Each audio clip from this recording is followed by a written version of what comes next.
Assalamualaikum warahmatullahi wabarakatuh. Halo, Waalaikumsalam. selamat siang sahabat.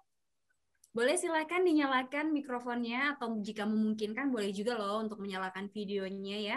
Kita sama-sama insya Allah kita saling belajar dan juga saling mengkaji pada siang hari ini. Halo, selamat siang. Wah, ada di sini sih tertulis namanya Mbak Rasya. Halo, selamat siang Mbak Rasya. Siang, Assalamualaikum. Assalamualaikum. Mbak Rasya dari mana nih? Waalaikumsalam. Dari Jember. Wah, Masya Allah dari Jember. Jember ke Bantul dekat nggak ya Mbak?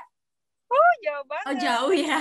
Aduh saya ini kurang hafal ya daerah-daerah Jawa. Nah karena narasumber kita nih Masya Allah banget ya sahabat. Jauh-jauh dari Bantul. Wah Masya Allah nih. Untuk tentunya memberikan ilmu dan juga kita sama-sama saling belajar dan mengkaji. Wah ada anaknya juga ya Mbak Rasya ya. Iya, Ditemani. ini Wah lagi Masya makan es krim, Allah. Tante. Halo. Salam kenal. Assalamualaikum. Waalaikumsalam. Nah, teman-teman, perkenalkan saya Ella Syadia. Insya Allah saya akan memandu kajian pada hari ini. Tentunya itu temanya sangat menarik banget. Saya yakin di sini juga tentunya ada beberapa yang mungkin sudah mempunyai anak, sudah berkeluarga, dan sebagainya. Tapi jangan sedih, kayaknya ilmu ini juga akan selalu bermanfaat ya, bukan hanya untuk yang sudah berkeluarga. Tentunya saya nih yang belum berkeluarga, belum punya anak juga semangat banget dan menjadi bekal juga. Nah, di sini juga saya melihat ada Mbak Azizah Mufidah. Hai, Assalamualaikum Mbak. Wah, Masya Allah ditemenin sama Anandanya juga ya. Banyak sekali loh di sini ternyata bukan hanya mungkin ibu-ibu saja ya yang ikut mengkaji, tapi juga ada nih, ada papa-papanya, ada ayahnya juga. Nah, tentunya tema kali ini tuh menarik banget karena apa? Karena tentu saya yakin di sini menjadi orang tua pernah nggak menegur anaknya? Coba saya tanya dulu. Kalau misalnya mungkin terlalu malu untuk menyebutkan, boleh silahkan manfaatkan kolom chat kita. Saya mau tahu di sini ada nggak sebagai orang tua yang belum pernah menegur anaknya? Kayaknya bingung juga ya. Pasti tentu semua orang tua hampir paling tidak pernah ya untuk menegur anaknya. Nah, kira-kira cara menegur anak tuh seperti apa sih gitu? Tentunya juga ada trik-trik tertentu, ada kiat-kiat tertentu. Bagaimana caranya nih kita sebagai orang tua tentunya juga memberikan teguran yang membuat anak juga tentunya merasa nyaman dan pastinya bukan kapasitas saya dong. Ada nih pakarnya yaitu seorang penulis buku keluarga. Beliau juga sebagai konselor keluarga di Jogja dan juga nih founder dari Wonderful Family Institute. Nah, langsung saja kita sapa-sapa yuk, sudah hadir di tengah-tengah kita yaitu Pak Cahyadi Takaryawan atau yang akrab disapa dengan Pak Cah. Assalamualaikum Pak Cah. Waalaikumsalam warahmatullahi wabarakatuh, Mbak Ella. Pak Cah gimana Pak Cah kabarnya hari ini? Alhamdulillah sehat, Mbak Ella. Alhamdulillah sehat. Nah insya Allah tema kita kali ini menarik banget nih Pak Cah, yaitu seni dalam menegur anak. Nah, Iya. kayaknya semuanya di sini saya melihat semuanya didampingin oleh anaknya ya. Jadi anak-anak mungkin sambil belajar juga gitu. Oh ternyata ini adalah bentuk mungkin ayah bunda aku saat menegur aku ya. Nah, harmonis sekali. Saya senang banget ternyata yang hadir di sini bukan hanya orang tua tapi anaknya juga. Oke, langsung saja Pak Cah tanpa basa-basi lagi kita sambut ini dia Pak Cah. Nah, gimana nih Pak Cah seni dalam menegur anak? Iya, terima kasih Mbak Ella. Saya sapa dulu teman-teman semuanya. Assalamualaikum warahmatullahi wabarakatuh. Waalaikumsalam warahmatullahi wabarakatuh.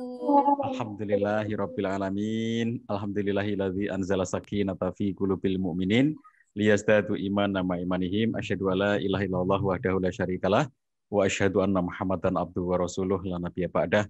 Allahumma shalli wa sallim wa barik ala nabiyyina Muhammad wa ala alihi wa ashabihi ajmain wa ba'd.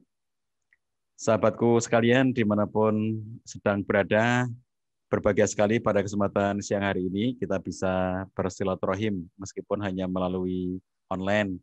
Insya Allah tidak mengurangi keberkahan dari majelis ilmu kita pada kesempatan siang hari ini. Dan seperti yang disampaikan Mbak Ella, tema kita sangat menarik ya. Meskipun Mbak Ella belum bisa menegur karena belum punya anak, tapi ini teman-teman yang lainnya sudah kelihatan di fotonya atau di videonya membawa anaknya ini ya, ini untuk saling mengingatkan di antara kita semuanya, saling memotivasi di antara kita semuanya dalam rangka untuk melakukan pendidikan dan interaksi yang terbaik terhadap anak-anak kita. Nah, sahabat sekalian, pertama saya ingin mengajak dulu memahami mengapa menegur gitu ya. Mengapa sih harus menegur gitu. Jadi sebelum sampai ke sana saya juga ingin sampaikan sedikit ya tentang keinginan ya dari kadang-kadang kita tuh sebagai orang tua ingin menjadi orang tua yang selalu mengasyikkan bagi anak-anak. Saya pernah berdiskusi dengan beberapa orang tua tentang bagaimana cara menjadi orang tua yang mengasyikkan bagi anak-anak. Nah, saya bilang kita itu nggak bisa ya menjadi orang tua yang selalu mengasyikkan bagi anak-anak, itu nggak bisa. Kenapa? Karena ada kalanya kita harus menegur, dan menegur itu yang seringkali menjadikan tidak mengasyikkan.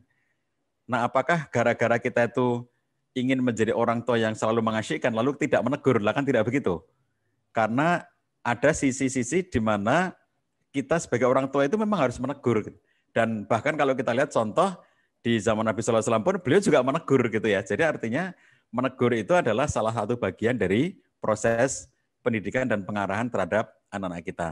Nah, jadi kalau maunya anak kita ya, apalagi anak generasi sekarang ya, dengan gadget mereka, dengan aktivitas internet mereka gitu, mereka tuh nggak mau ditegur, mereka nggak mau dibatasi, mereka pengennya sih apa yang mereka mau gitu ya, dan mereka pengennya bebas gitu.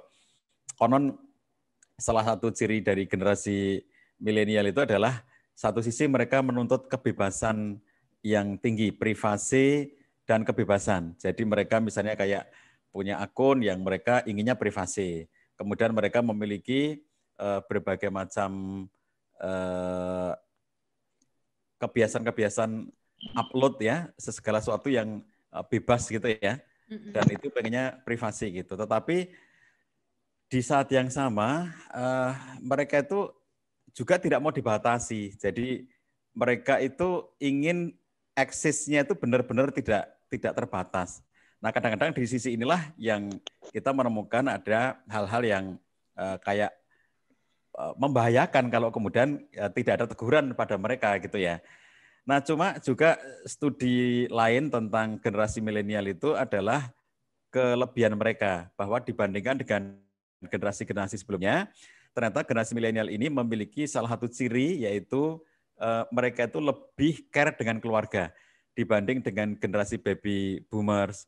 Itu mereka generasi yang sekarang ini, jadi kalau generasi X, generasi Y, nah generasi Y itu dianggap generasi yang paling care terhadap keluarga.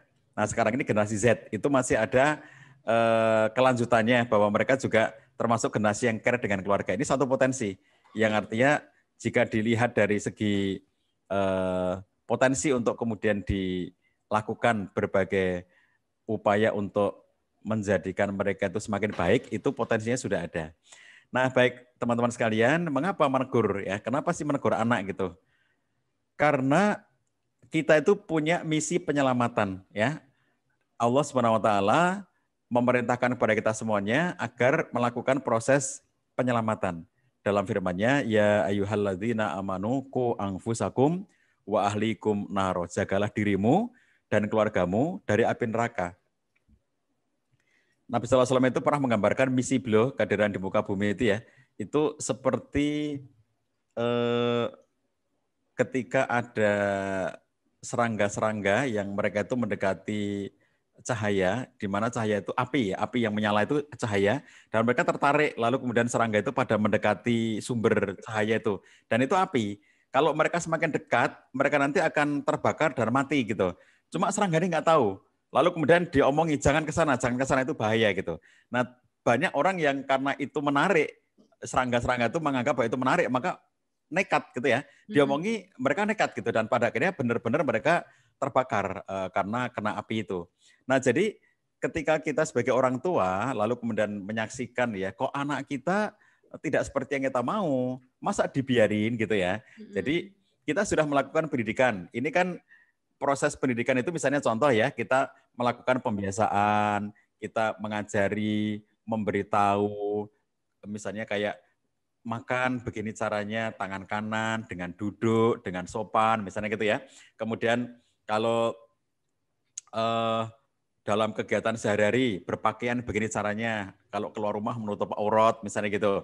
Kemudian misalnya saja ibadah sehari-hari gitu ya, rajin sholat 5 waktu, tepat waktu, di awal waktu, misalnya begitu. Kemudian kita punya jadwal-jadwal harian, kalau anak-anak kita sekolah, misalnya dulu sebelum pandemi, jam berapa harus berangkat sekolah, nanti soalnya masuk sekolahnya jam sekian, berangkat dari rumah harus jam sekian supaya tidak terlambat. Berarti kalau berangkatnya jam sekian, persiapannya harus jam sekian. Kita sudah memberitahu, sudah membiasakan, tapi ternyata misalnya anak-anak lelet, nggak segera berangkat, nggak segera bersiap-siap. Lah masa dibiarin, misalnya gitu ya. Kemudian sudah dengar azan, tidak segera beranjak untuk menunaikan sholat, padahal dia sudah mengerti mestinya ya, dia sebagai anak SD misalnya gitu, dia sudah kita biasakan, kamu dengar azan langsung sholat ke masjid, ini bagi yang laki-laki misalnya. Dan ternyata sampai dengan komat dia nggak berangkat, misalnya gitu, masa nggak ditegur misalnya gitu ya. Nah begitulah ya, kenapa menegur? Karena kita punya misi penyelamatan. Kalau seperti itu kita biarkan, maka seakan-akan itu nanti menjadi tidak ada yang dilarang, semuanya menjadi boleh. Itu kalau dalam konteks pola asuh, itu sering disebut sebagai pola asuh yang neglectful atau abai ya. Jadi pola asuh itu ada yang namanya pola asuh otoriter, di mana orang tua itu searah, semuanya perintah-perintah dari orang tua, semuanya diatur oleh orang tua, semuanya diarahkan oleh orang tua. Anak tidak boleh berpendapat, anak tidak boleh punya ide, pokoknya semuanya serba ditentukan, misalnya gitu ya. Itu otoriter. Lalu kemudian ada yang pola asuh itu permisif. Yang namanya permisif itu sebetulnya ada aturan-aturan, tapi kalau dilanggar nggak apa-apa. Ada ya harus begini, tapi kalau ternyata tidak dilakukan ya nggak apa-apa. Itu namanya permisif.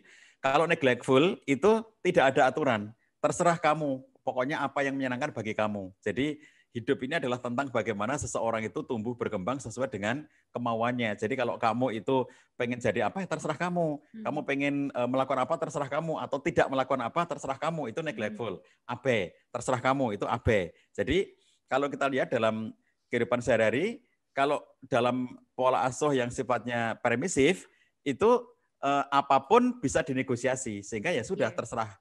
Ujungnya juga terserah kamu. Tapi kalau dalam neglectful itu malah nggak ada kesepakatan, nggak ada aturan. Pokoknya dari awal itu udah terserah kamu deh gitu. Sakarepmu ya. Sakarepmu ya dalam bahasa Jawanya Mbak. Dalam bahasa Padangnya apa? Apa tuh Mbak? Dalam bahasa Padangnya apa itu? Bukan Padang tulen, jadi bingung. Iya, jadi memang pola asuh ini juga terserah lo ya, bahasa Pak. Betawinya ya. Terserah lo kalau bahasa Betawinya ya. Iya, jadi kalau seperti itu kan nantinya terus anak mau ngapain ya terserah lo. Sehingga kalau kita lihat ada contoh di beberapa keluarga-keluarga yang tanpa harus kita sebut namanya ya, karena dia orang terkenal, dia orang selebritis gitu. Itu karena anaknya terserah lo sukanya apa gitu, dan ternyata dampaknya adalah anak ini tumbuh dengan segala kesukaan-kesukaan yang ternyata membahayakan dirinya, misalnya sampai kemudian melakukan tindakan-tindakan yang merusak tubuh ya, dalam artian mengkonsumsi hal-hal yang merusak tubuhnya sampai ada yang ditemukan dengan meninggal dalam situasi overdosis karena orang tuanya apa yang lo suka gitu. Nah, inilah sebabnya kenapa kita menegur. Jadi ketika kita berbicara, teman-teman sekalian, tema yang diangkat oleh teman-teman dari Semangat Infak pada kesempatan siang hari ini tentang bagaimana seni menegur anak itu ya. Ini pertanyaan pertama, mengapa menegur? Mengapa harus menegur? Gitu. Karena kita punya misi penyelamatan. Nggak mungkin kita biarkan. Jadi begitu ada hal-hal yang sekiranya itu nanti akan membahayakan anak kita, ya ditegur gitu. Sekiranya ada sesuatu yang itu nanti bisa membuat anak kita itu berada dalam ketidakbaikan, apalagi permanen gitu ya, karena tidak ada teguran, bahaya bagi mereka, maka kita tegur gitu. Nah inilah yang kadang-kadang dalam satu perspektif tertentu ada yang menyatakan ya, kalau di dunia barat kita sebagai orang tua itu tidak boleh mengatakan tidak untuk anak kita. Nah kalau dalam bahasa agama Islam itu enggak begitu. Bahkan kalau dalam bahasa agama Islam larangan itu nomor 1. Tidak itu nomor 1, karena pintu masuk ke dalam agama Islam itu adalah kalimat la, yaitu la ilaha illallah, tidak gitu. Itu nomor satu. Maka kalau kita lihat dalam konteks pendidikan anak kita, menegur anak itu sesuatu yang bagian dari proses kita mendidik dan bahkan menyayangi anak itu sendiri. Kalau nggak pernah ditegur, loh kayaknya cuek deh itu orang tuanya gitu ya. Terserah kamu lah, itu bukan sayang loh, terserah kamu itu ya. Berarti orang tuanya nggak punya rasa cinta, rasa sayang yang mendalam kepada anaknya karena terserah kamu. Jadi kalaupun kamu nanti kelak itu masuk neraka, terserah kamu lah. Itu berarti orang tua yang tidak punya rasa cinta kepada anaknya. Karena kita punya misi penyelamatan, maka kita menegur. Apa yang kita tegur? Yang kita tegur adalah hal-hal yang tidak sesuai dengan nilai-nilai kebaikan. Itu yang kita tegur. Nah, maka pentingnya kita bicara adalah lalu bagaimana seninya. Lah di situ letaknya ya. Bahwa menegur itu sesuatu yang memang harus kita lakukan. Karena tidak mungkin kita akan menjumpai anak kita lurus terus gitu ya. Lah gak mungkin lah ya. Gak mungkin. Pasti ada belok-beloknya ya Pak Acah mesti ya. ada lah dinamikanya gitu kan pasti ada gitu. Nah disitulah pentingnya kita untuk mengerti tentang seni menegur gitu ya Mbak Ila. Nah, berarti mungkin kita sepakatin dulu ya bahwa memang menegur ini betul tadi kata Pak Ca adalah misi penyelamatan gitu. Karena tentunya ya manusia betul dalam Islam juga menyebutkan ya tidak lepas yang namanya dari kesalahan dan juga lupa. Tentunya kita sama-sama saling mengingatkan.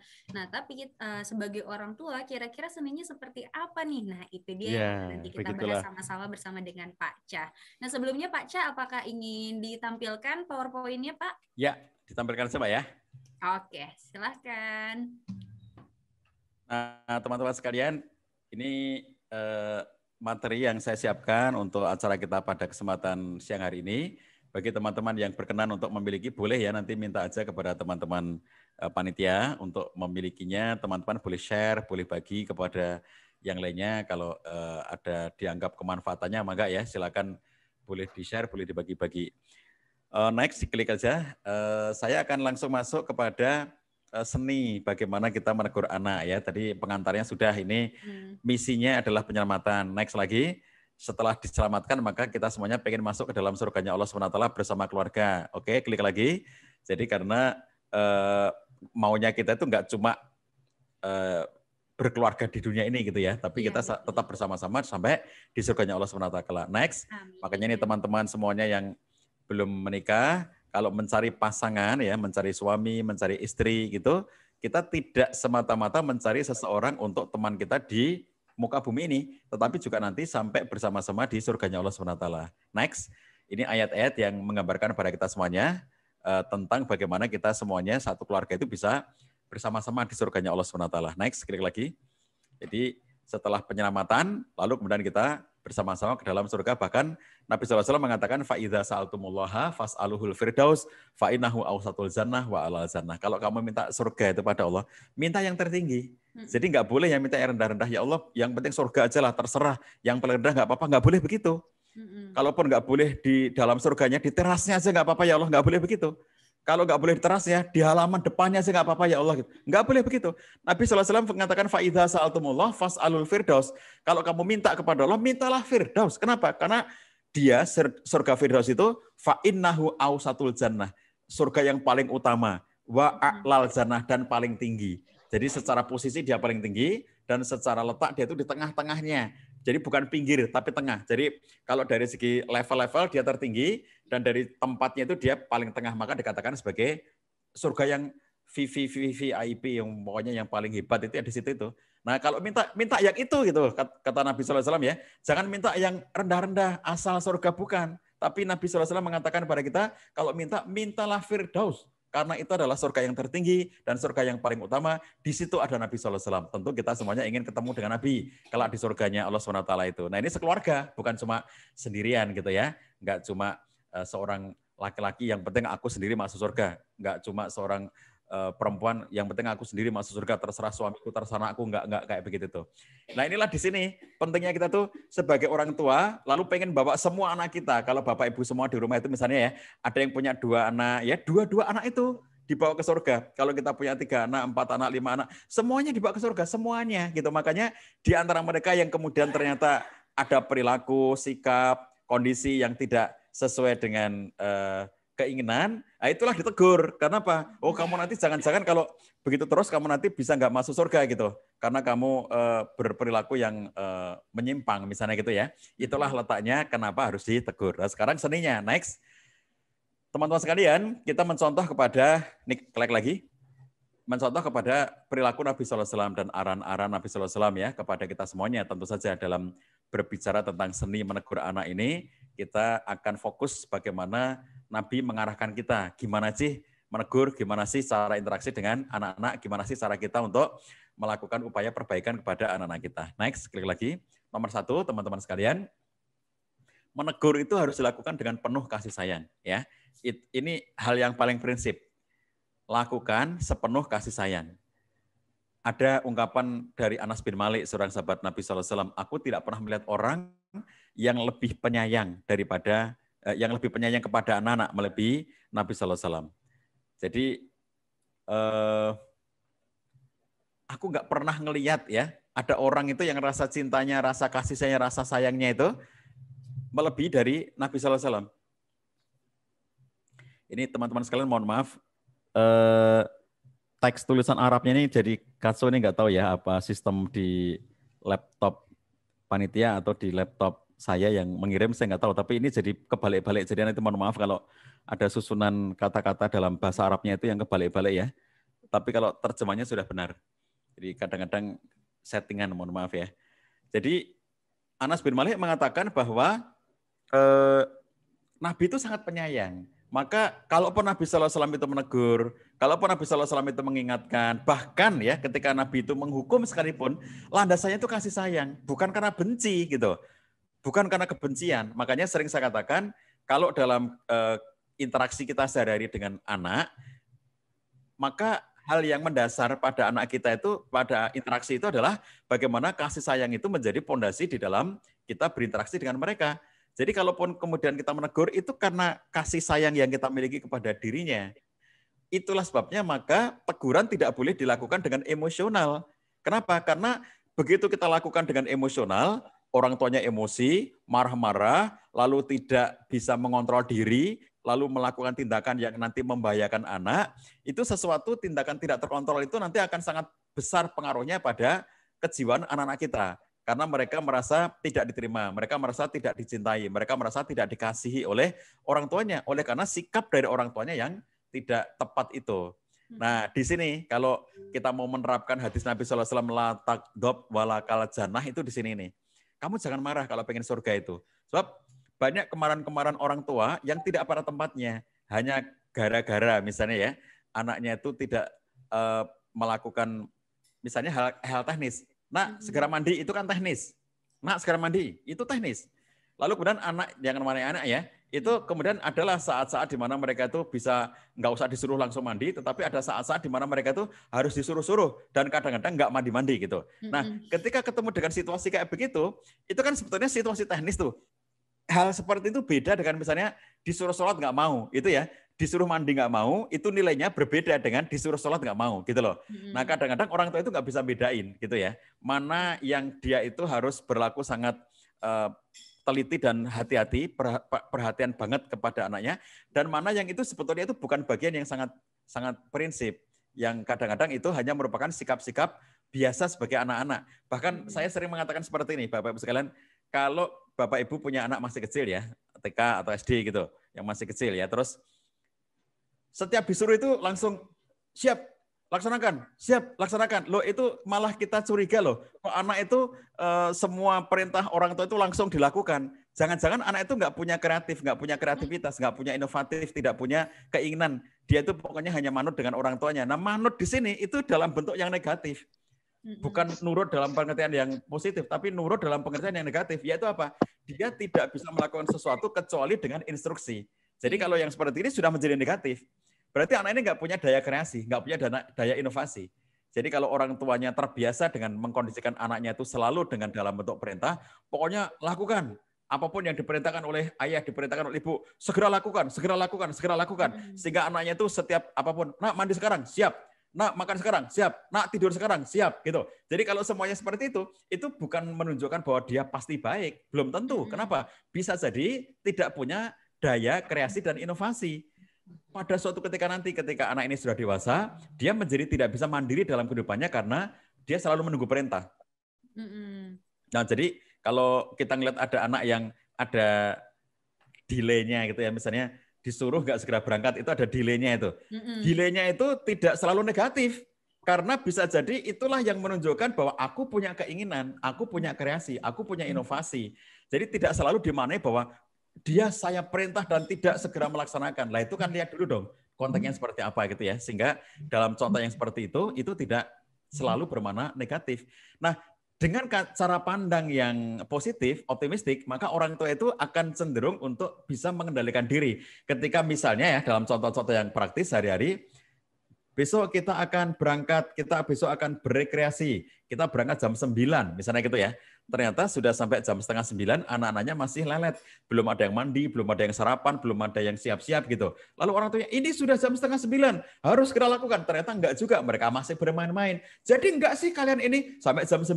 Lalu kemudian orang tuanya marah-marah dan orang tuanya kemudian melakukan tindakan yang kasar kepada anaknya ini. Contoh nih, kalaupun misalnya mereka itu rekreasinya tertunda sejam, itu bukan sesuatu yang kiamat gitu loh dunia ini gitu ya. Sehingga orang tua ketika melihat situasi bahwa hanya gara-gara anaknya berlaku seperti itu, lalu kemudian muncul marah yang luar biasa itu, disitulah letaknya hadis Nabi SAW kita terapkan, la takdob. Di situ itu. Sebab la takdob itu, jangan marah itu ya, itu tidak berlaku dalam semua kondisi. Kalau misalnya anak itu tidak mau melakukan ketaatan, apalagi ya kalau sampai anak itu melakukan kemaksiatan, kalau sampai tidak muncul rasa marah kita, itu malah tidak pada tempatnya. Jadi tentu saja kita marah itu karena ada pelanggaran terhadap perintah-perintah Allah. Anak kita melakukan pelanggaran terhadap perintahnya Allah SWT. Masa orang tuanya nggak marah gitu ya? Meskipun kemarahannya adalah kemarahan yang harus diekspresikan dengan cara yang juga tepat. Tidak boleh ekspresinya sembarangan. Tapi rasa marahnya itu adalah rasa marah yang bisa diterima karena melihat anaknya melakukan tindakan pelanggaran. Ini sama dengan kayak suami istri ya. Kalau ada suami nggak ada rasa cemburu sama sekali, nggak ada rasa marah sama sekali pada istrinya. Kata Nabi itu dayus. Dan dayus itu jelek. Laki-laki yang tidak ada cemburu di hatinya itu jelek ya. Nabi mengecam para dayus. Contoh dayus itu apa?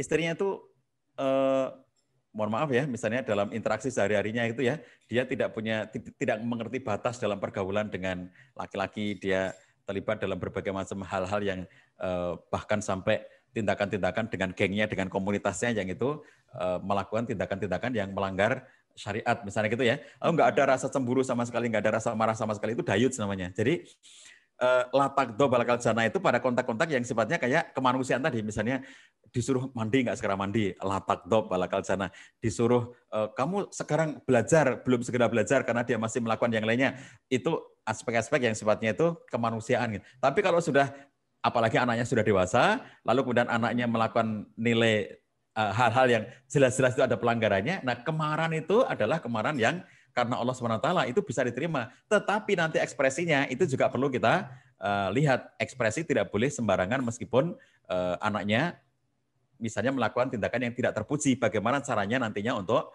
mengarahkan kembali anaknya. Di sini pentingnya kita bicara seni menegur itu. Pondasinya apa? Kasih sayang, itu pondasinya ya. Bukan benci. Ayah, ibu sudah benci banget sama kamu, bukan. Justru menegur itu karena cinta. Justru menegur itu karena kasih sayang. Next, sekali lagi. Kita lihat ya Nabi SAW itu kayak apa rasa cinta, rasa kasih sayangnya itu ya. Ini kisah yang sangat terkenal. Seorang sahabat namanya Al-Aqra bin Abi. Suatu ketika melihat Nabi lagi mencium Hasan. Dan itu biasa Nabi itu ya. Nabi itu rasa cinta kasih sayangnya kepada anak-anak itu bukan hanya kepada anaknya sendiri. Bukan hanya kepada cucunya sendiri. Nabi terbiasa dengan sikap dan perilaku yang penuh kasih sayang kepada anak-anak kecil. Ya. Mencium anak-anak kecil. Mencium anak yang dibawa ke hadapan Nabi SAW, itu Nabi terbiasa melakukannya. Maka ketika Nabi itu mencium Hasan, itu bagi Nabi itu sesuatu yang biasa. Tapi lihat kayak apa sikapnya Al-Aqra itu ya, unik ya. Aqra itu mengatakan begini, saya punya 10 orang anak, tapi saya belum pernah melakukan hal ini kepada seorang pun di antara mereka. Jadi ketika Aqra ngelihat Nabi itu mencium Hasan, kaget dia tuh, ternyata Nabi itu nyium anak ya gitu, dan dia bilang aku itu punya 10 anak ya Rasulullah, dan belum pernah aku mencium anakku sekalipun ya, seumur hidupnya itu 10 anak itu belum pernah dicium. Masya Allah ya, ada orang itu yang segitu-gitunya di dalam berinteraksi dengan anaknya sampai kayak tidak memiliki keterikatan apapun atau bonding apapun dengan anaknya. Anaknya lahir ya udah lahir, nanti ngerti-ngerti gede sendiri, ngerti-ngerti dewasa sendiri gitu ya. Jadi kalau kita lihat fondasi kita di dalam menegur anak itu adalah fondasi kasih sayang. Dan nanti kita melakukannya juga dengan penuh kasih sayang. Seni dalam menegur anak adalah berdasarkan kepada kasih sayang. Next, klik lagi. Kemudian secara teknis harus kita lakukan juga dengan penuh kelembutan. Nabi SAW mengatakan bahwa inna rifqa la yakunu fi syai' illa zana. Sesungguhnya kelembutan itu tidaklah melekat pada sesuatu kecuali akan menghiasinya. Jadi kalau kelembutan itu menempel pada seorang ayah, maka dia akan menjadi ayah yang baik ya, akan menghiasi sikap-sikap keayahannya. Kalau sifat kelembutan itu menempel pada diri seorang ibu, maka dia akan menghiasi ibu itu. Jadilah dia ibu yang penuh kelembutan. Kalau kelembutan itu menempel pada diri seorang suami, jadilah dia suami yang sangat baik, menghiasi kepribadian suami itu sehingga menjadi suami yang baik kepada istrinya, dan itu dipuji oleh Nabi sallallahu alaihi wasallam karena Nabi menyatakan khairukum li ahlihi wa ana khairukum li ahli. Sebaik-baik kalian adalah yang terbaik kepada keluarganya dan aku adalah orang yang terbaik bagi keluargaku. Jadi siapakah orang yang paling baik bagi keluarganya adalah orang yang mampu bersikap lembut salah satunya kepada keluarganya itu. Ya, jadi kalau kita lihat kelembutan ini dipuji oleh Nabi sallallahu alaihi wasallam. Kalau ada seorang suami yang lembut kepada istrinya, ayah yang lembut kepada anaknya, istri yang lembut kepada suaminya, ibu yang lembut kepada anaknya, ini adalah perilaku terpuji dan dipuji oleh Nabi sallallahu alaihi wasallam. Dan Nabi menyatakan tidaklah kelembutan menempel pada sesuatu ya, melekat pada sesuatu. Inna rifqa la yakunu fi syai' illa zana. Sesungguhnya rifku itu kelembutan itu apabila dia melekat pada sesuatu apapun itu, maka dia akan menghiasinya. Nah, ini sesuatu yang kalau kita lihat, kalau kita menegur ya, menegur itu dengan kelembutan. Jadi lembut itu mungkin memang secara kultur kita secara teknis mungkin bisa berbeda. Contoh nih misalnya kultur Jawa, kultur Madura, kultur Batak, kultur Bugis, kultur Sunda, misalnya gitu ya. Bisa jadi ukuran-ukuran kelembutannya itu berbeda antar suku itu. Misalnya menurut suku ini itu lembut, tapi bisa jadi menurut suku yang lainnya itu kurang lembut, misalnya gitu ya. Itu sesuatu yang secara kultural, secara kedaerahan itu sesuatu yang mungkin saja ya ada hal-hal yang bisa berbeda karena perbedaan-perbedaan kebiasaan di tempat itu. Tetapi secara umum orang tempat itu akan bisa mengenali mana yang lembut, mana yang tidak lembut. Ya, jadi di satu kultur yang anggaplah ada kultur yang paling kasar sekalipun gitu ya menurut standar umum gitu, tapi di tempat kultur yang seperti itu mereka orang-orang yang ada di situ juga mengenali mana yang lembut, mana yang kasar menurut ukuran mereka gitu. Jadi kelembutan itu selalu ada di semua tempat gitu ya, meskipun dengan ukuran yang kadang-kadang tidak selalu sama ya antara satu tempat dengan tempat yang lainnya. Misalnya kalau Jawa yang sangat Jawa itu misalnya lembut itu intonasi, kemudian cara berbicara, bahasa tubuh gitu ya, yang disebut dengan lembut itu sampai level-level yang semuanya diperhatikan gitu. Tapi bisa jadi untuk kayak taruhlah masyarakat Amerika, masyarakat Eropa dengan tradisi mereka, dengan kebiasaan mereka, itu kelembutan yang terjadi di antara orang tua dengan anaknya bisa jadi dalam bentuk yang bisa berbeda gitu ya dengan apa yang terjadi di masyarakat di negara lainnya. Kemudian dalam hadis yang lainnya Nabi sallallahu alaihi wasallam mengatakan apabila Allah menginginkan kebaikan bagi anggota rumah tangga, idza aradallahu azza wa jalla bi ahli baitin khairan adkhala alaihimur rifqa.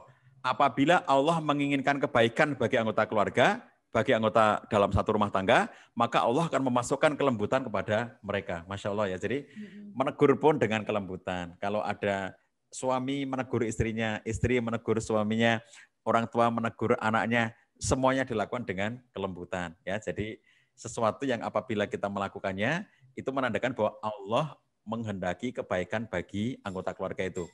kalau dalam keluarga kita sudah nggak ada kelembutan, itu bahaya. Itu menandakan Allah sudah tidak menghendaki lagi kebaikan pada keluarga itu. Jadi sepanjang keluarga itu siap perang saja gitu ya. Suami perang dengan istri perang dengan suami, orang tua nggak bisa lembut kepada anaknya, anak nggak bisa lembut kepada orang tuanya. Wah, gawat ya. Itu sepertinya Allah sudah tidak lagi menghendaki kebaikan bagi keluarga itu. Kalau Allah menghendaki kebaikan pada satu keluarga, Allah masukkan arifku ke dalam keluarga itu. Nah, ini contoh ya, bahwa kalau kita lihat dalam kehidupan sehari-hari, oke, kita menegur, tapi satu sisi dengan kasih sayang, dilakukan dengan cara yang penuh dengan kelembutan. Next, berikutnya. Nah, sahabat sekalian, kalau kita lihat di dalam hadis yang lainnya, Nabi sallallahu alaihi wasallam menyatakan bahwa innallaha yuhibbur rifqa fil amri kullih. Sesungguhnya Allah mencintai kelembutan dalam segala sesuatu. Segala sesuatu. Kalau seorang ulama, namanya Dr. Yusuf Qaradawi, mengatakan bahwa kekerasan dalam Islam itu hanya ditolerir dalam dua kondisi. Semua Islam itu lembut, kecuali dalam dua hal, kata Yusuf Qaradawi. Yang pertama adalah ketika terjadi peperangan melawan musuh. Gak mungkin dong lembut sama musuh. Iya, terserah saja, silakan mau bunuh saya. Saking lembutnya gitu ya. Saya nggak mau merangi Anda, silakan bunuh saya. Nggak mungkin kalau perang itu kayak begitu gitu. Jadi kalau dalam peperangan melawan musuh, maka disitulah letaknya keras. Karena peperangan itu sifatnya keras kalau memang itu perang dalam artian melawan musuh gitu ya.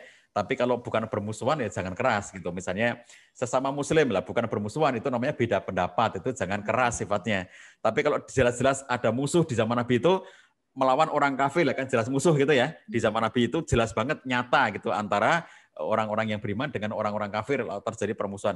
Di Indonesia kita dijajah, masa kita lembut dengan penjajah gitu? Silakan dijajah. Kami sangat senang dengan para penjajah. Kami menikmati penjajahan ini. Itu sesuatu yang menjadi kebahagiaan bagi kami. Nggak mungkin lah namanya dijajah kok kayak begitu sikapnya. Kita perang, makanya terjadilah perang kemerdekaan dan itu harus keras gitu. Karena senjata itu keras gitu ya, maka perang itu mesti butuh kekerasan. Nah itu ditolerir kekerasan yang seperti itu karena melawan musuh. Yang kedua, kata Yusuf Qaradawi, ditolerir kekerasan dalam Islam itu adalah apabila untuk menegakkan had itu hukuman ya. Misalnya kalau dalam syariat Islam itu, kalau orang melakukan kesalahan ini, maka hukumannya itu. Misalnya contohnya, kalau orang berzina, diapakan. Kalau orang mencuri, diapakan gitu. Nah, menegakkan hukum itu harus keras. Maksudnya sesuatu yang memang harus tegakkan, itu ditegakkan gitu. Jadi kalau memang menurut aturan hukumannya itu A untuk ditegakkan, ya A itu harus ditegakkan. Itu namanya menegakkan hukum gitu. Tapi di luar dua konteks itu, semua ajaran Islam itu adalah lembut ya. Kelembutan itu terjadi dalam segala sesuatu sebagaimana dinyatakan oleh Nabi sallallahu alaihi wasallam, innallaha yuhibbur rifqa fil amri kullih. Allah itu menyukai kelembutan dalam segala sesuatu. Maka termasuk menegur itu penuh dengan kelembutan. Bahkan kalau dalam contoh kita pas Idul Kurban itu ya, sahabat-sahabat sekalian, kita selalu mendengarkan bahwa menyembelih hewan itu aja ya, itu harus dilakukan dengan kelembutan. Nyembelih loh. Bagaimana cara menyembelih dengan kelembutan itu? Pertama, pisaunya harus tajam supaya tidak terjadi penyiksaan, jadi langsung mati gitu. Yang kedua, cara menyembelihnya itu ya, tidak boleh di depan hewan-hewan yang lainnya. Jadi kalau kita punya banyak hewan kurban, misalnya ada 10 yang mau disembelih di satu lingkungan gitu ya, lalu satu disembelih, nggak boleh kelihatan oleh 9 yang lainnya. Jadi itu harus dipisahkan. Nanti di sana di tempat-tempat meletakkan hewan kurban itu, satu diambil dibawa ke tempat penyembelihan, rampung, satu lagi diambil. Jadi yang lainnya itu nggak tahu kalau temannya sedang disembelih. Itu bagian dari kelembutan itu seperti itu. Ya. Kemudian Nabi sallallahu alaihi wasallam juga menyatakan, barang siapa man yuhramil rifqa yuhramil khaira. Barang siapa yang terhalang dari kelembutan, maka dia terhalang dari kebaikan. Masya Allah ya. Jadi kalau orang tua itu menegur anak nggak bisa lembut, maka itu orang tua yang terhalang dari kebaikan. Kalau orang tua itu menegur anak dengan penuh kekerasan, penuh kekasaran, maka itu orang tua yang terhalang dari kebaikan. Oke, next berikutnya. Sahabat sekalian, di antara seninya itu adalah supaya efektif teguran kita harus menjaga kedekatan dengan anak. Ya, kedekatan dengan anak itu adalah cara bagi kita agar dalam menegur itu nanti menjadi efektif. Kalau orang tua itu jauh dari anak, misalnya orang tua itu secara interaksi sehari-hari itu jauh, nggak ada interaksi dengan anak, tidak ada komunikasi dengan anak, tidak punya kedekatan dengan anak gitu ya. Itu nanti kalau menegur itu jadi kayak diabaikan atau disepelekan. Tapi orang tua itu menjalin kedekatan dan itulah yang dicontohkan oleh Nabi Sallallahu Alaihi Wasallam. Bagaimana Nabi dekat banget dengan keluarganya, anaknya, cucunya, semuanya ya, istrinya, semua. Nabi Sallallahu Alaihi Wasallam itu luar biasa dekatnya. Anas bin Malik menceritakan kami pergi bersama Rasulullah SAW menuju rumah Abu Saif Al-Qayin, seorang pandai besi. Dia ini adalah bapak susu Ibrahim karena istri Abu Saif menyusui putranya Nabi Sallallahu Alaihi Wasallam. Kemudian Nabi pun mengambil Ibrahim lalu menciumnya dengan mulut atau bibir dan hidung beliau. Bagaimana beliau itu selalu menjaga kedekatan ini ya. Datang. Jadi Nabi itu meskipun anaknya disusukan karena sesuatu hal, lalu putra beliau disusukan oleh ibu susu gitu ya. Itu untuk menjaga kedekatan itu Nabi tengok rutin gitu. Dan itu jauh ya, jauh dari Mekah. Beliau datang di tempat yang jauh itu, lalu kemudian datang itu apa? Memeluk anaknya, mencium anaknya gitu ya. Terus kemudian ditinggal lagi karena untuk disusukan oleh ibu susu itu. Nanti besok datang lagi, kemudian memeluk lagi, mencium lagi, diberikan lagi ke ibu susunya. Begitu. Jadi luar biasa cara Nabi Sallallahu Alaihi Wasallam itu untuk membangun dan menjalin kedekatan dengan anak-anaknya. Next, bahkan dalam hadis yang lainnya kita menemukan kisah bahwa Nabi Sallallahu Alaihi Wasallam itu sampai pun ketika sholat gitu ya, itu sholat sambil menggendong cucu gitu ya. Itu untuk menunjukkan kedekatan yang luar biasa. Jadi kalau Bapak Ibu sekalian ya, misalnya ini kalau ibu-ibu di rumah misalnya sholat, terus anaknya masih kecil, terus khawatir kalau anaknya itu nanti kalau ditaruh karena dia sudah bisa merangkak-rangkak gitu ya, nanti anaknya lagi ibunya sholat, anaknya kemudian malah kemana-mana membahayakan. Maka digendong itu tidak menjadi masalah. Sambil sholat, sambil menggendong anak seperti yang dicontohkan oleh Nabi. Bahkan Nabi itu melakukan itu sambil jadi imam. Coba bayangkan. Bukan jadi makmum. Nabi kan nggak pernah, namanya Nabi ya, masa beliau jadi makmum kan enggak gitu. Nabi kalau sholat bersama ya pasti belum menjadi imam. Itu beliau itu gendong. Waktu itu membawa Usamah, cucunya Nabi Sallallahu Alaihi Wasallam. Jadi ditaruh di atas bahunya begini ya, digendong di atas bahunya begini. Lalu kemudian kalau Nabi Sallallahu Alaihi Wasallam itu rukuk, maka si Usamah diletakkan di tempat di lantai gitu. Nanti kalau Nabi bangkit lagi dari sujud untuk rakaat berikutnya, diambil lagi, digendong lagi.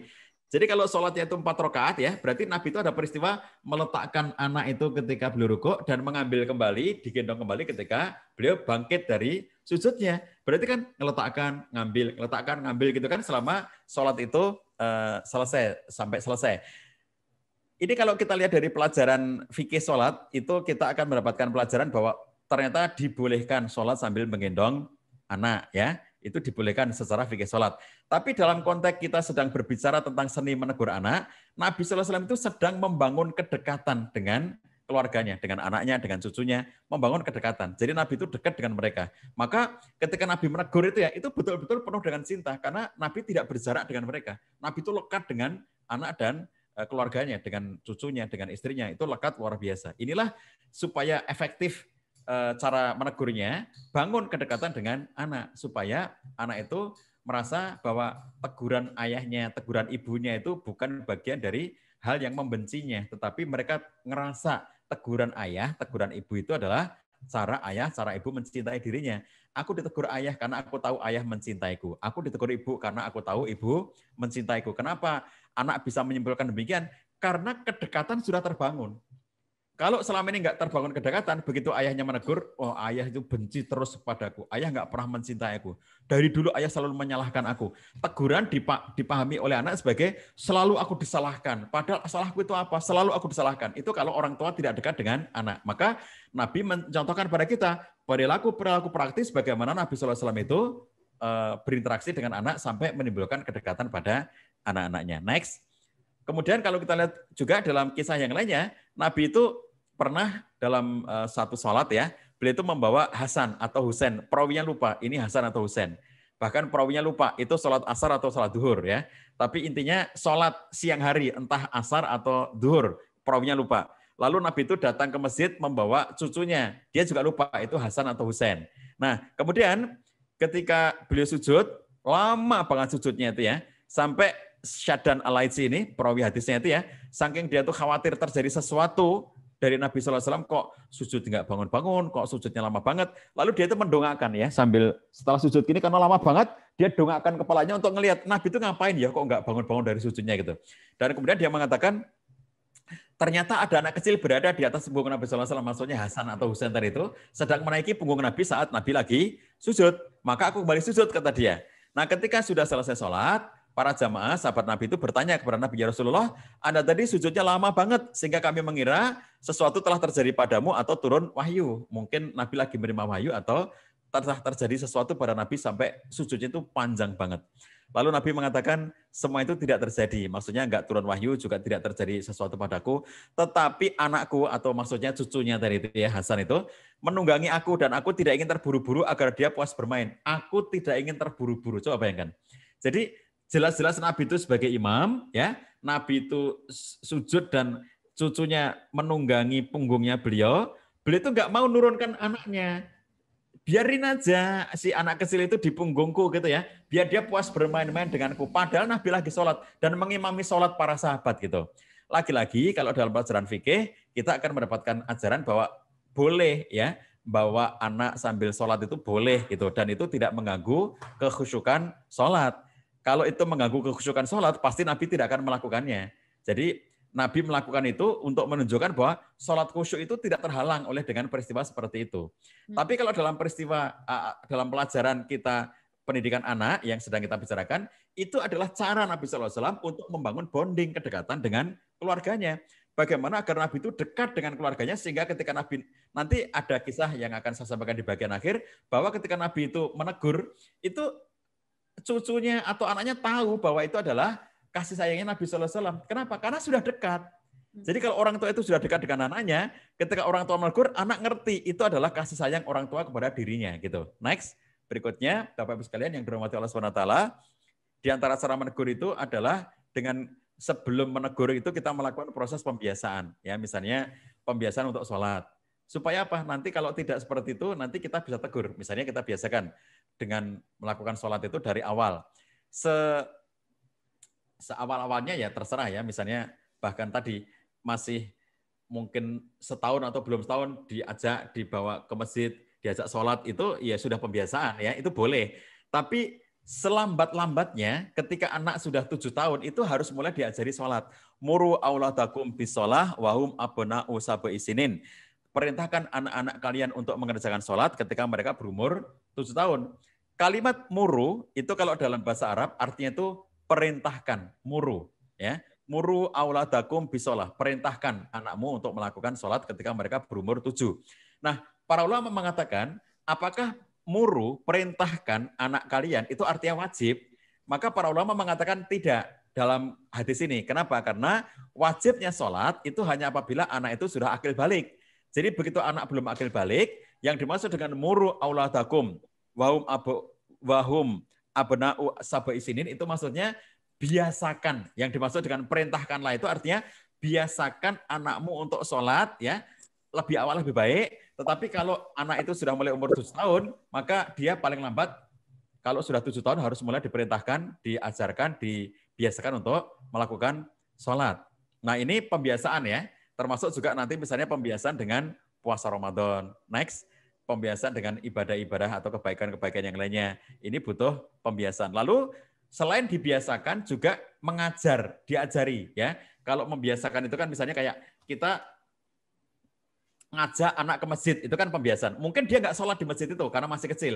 Tapi dia tahu ayahnya sholat di masjid. Dia tahu teman-teman ayahnya jamaah itu sholat di masjid. Jadi itu namanya pembiasaan. Kalau pembiasaan itu belum tentu anak ini melakukan sholat atau digendong pada saat orang tuanya sholat. Itu pembiasaan.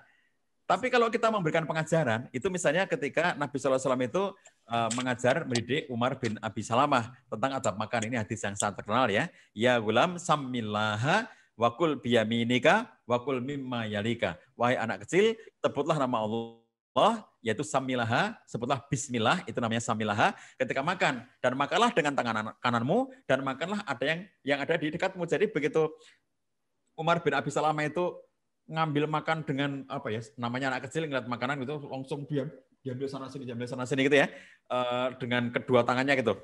Nabi langsung mengajarinya, hei anak kecil, hei ya gulam gitu, gini loh makan itu ya, kamu baca asma Allah dulu, bismillah, lalu kalau kamu ngambil makanan itu dengan tangan kanan, jangan dengan dua tangan begitu gitu.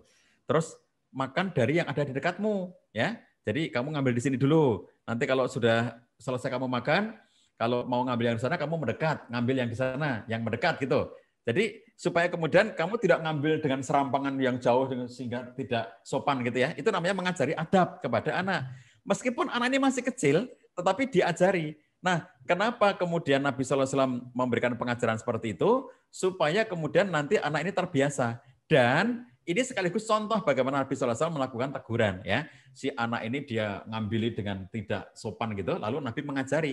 Cara menegur adalah dengan mengajarkan. Nak, wahai gulam, ya gulam, wahai anak kecil, sammilaha. Jadi menegur tetapi dengan jalan mengajari.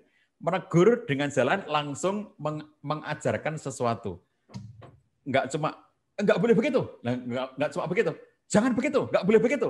Itu kan hanya teguran larangan sesaat. Tetapi Nabi langsung juga memberitahukan tentang, begini nak, kalau makan itu ya, sebut nama Allah, sammilaha. Jadi kalau kita mengajarkan anak kita, ayo nak kita berdoa dulu sebelum makan. Lalu kita ajari anak kita berdoa, minimalnya adalah bismillah ya. Ada ulama mengatakan bismillahirrahmanirrahim atau dengan ditambah doa, tapi paling minimalnya adalah dengan kata-kata bismillah itu sebagaimana ungkapan hadisnya sammilaha, itu bismillah gitu. Lalu dengan tangan kanan nak, lalu ngambil yang paling dekat gitu ya. Jadi kalau sekarang ada rumah makan yang mejanya berputar itu ya, kita tinggal duduk aja, makanannya muter terus di sekitar kita lah, itu dekat semuanya gitu ya. Yang ini dekat, yang itu dekat karena muter terus kan. Nanti kalau nanti yang putaran sebelumnya akan sampai lagi ke sini. Jadi nanti oke, nggak usah tergesa-gesa, kamu habiskan dulu. Toh nanti makanan itu akan sampai juga ke sini. Kamu tetap bisa ngambil yang terdekat. Itu kalau zaman sekarang ya enak banget itu. Jadi kalau kita lihat Bapak Ibu sekalian, Nabi menegur anak dengan mengajarkan ya.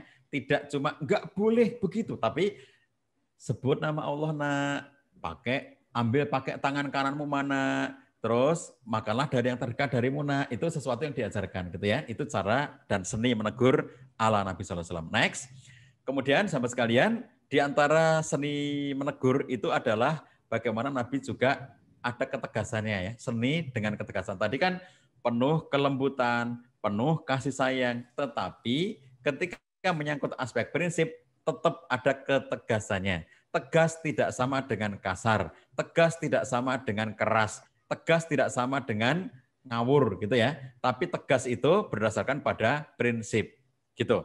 Apa itu? Dari Abu Hurairah ya. Hasan, cucunya Nabi itu mengambil sebiji kurma dari harta zakat yang ada di rumah Nabi SAW. Lalu memasukkan ke dalam mulutnya. Lalu Nabi mengatakan, itu isyarat untuk mengeluarkan dan membuang, buang gitu ya.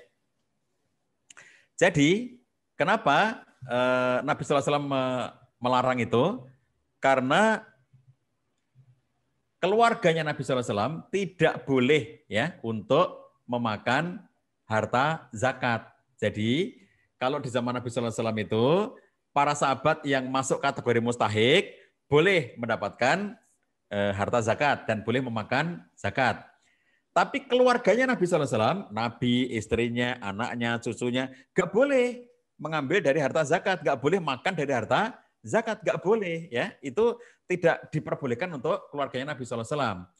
Oleh karena Nabi dan keluarganya tidak dibolehkan untuk menerima dan memakan harta zakat, maka ketika ada cucu beliau, karena ini masih kecil Hasan kecil dan dia tidak tahu ya, bahwa itu harta zakat. Dan dia juga tidak tahu bahwa keluarga Nabi dilarang makan zakat. Diambil kurma itu, sudah dimasukkan ke mulutnya. Kata Nabi, lepaskan itu gitu ya.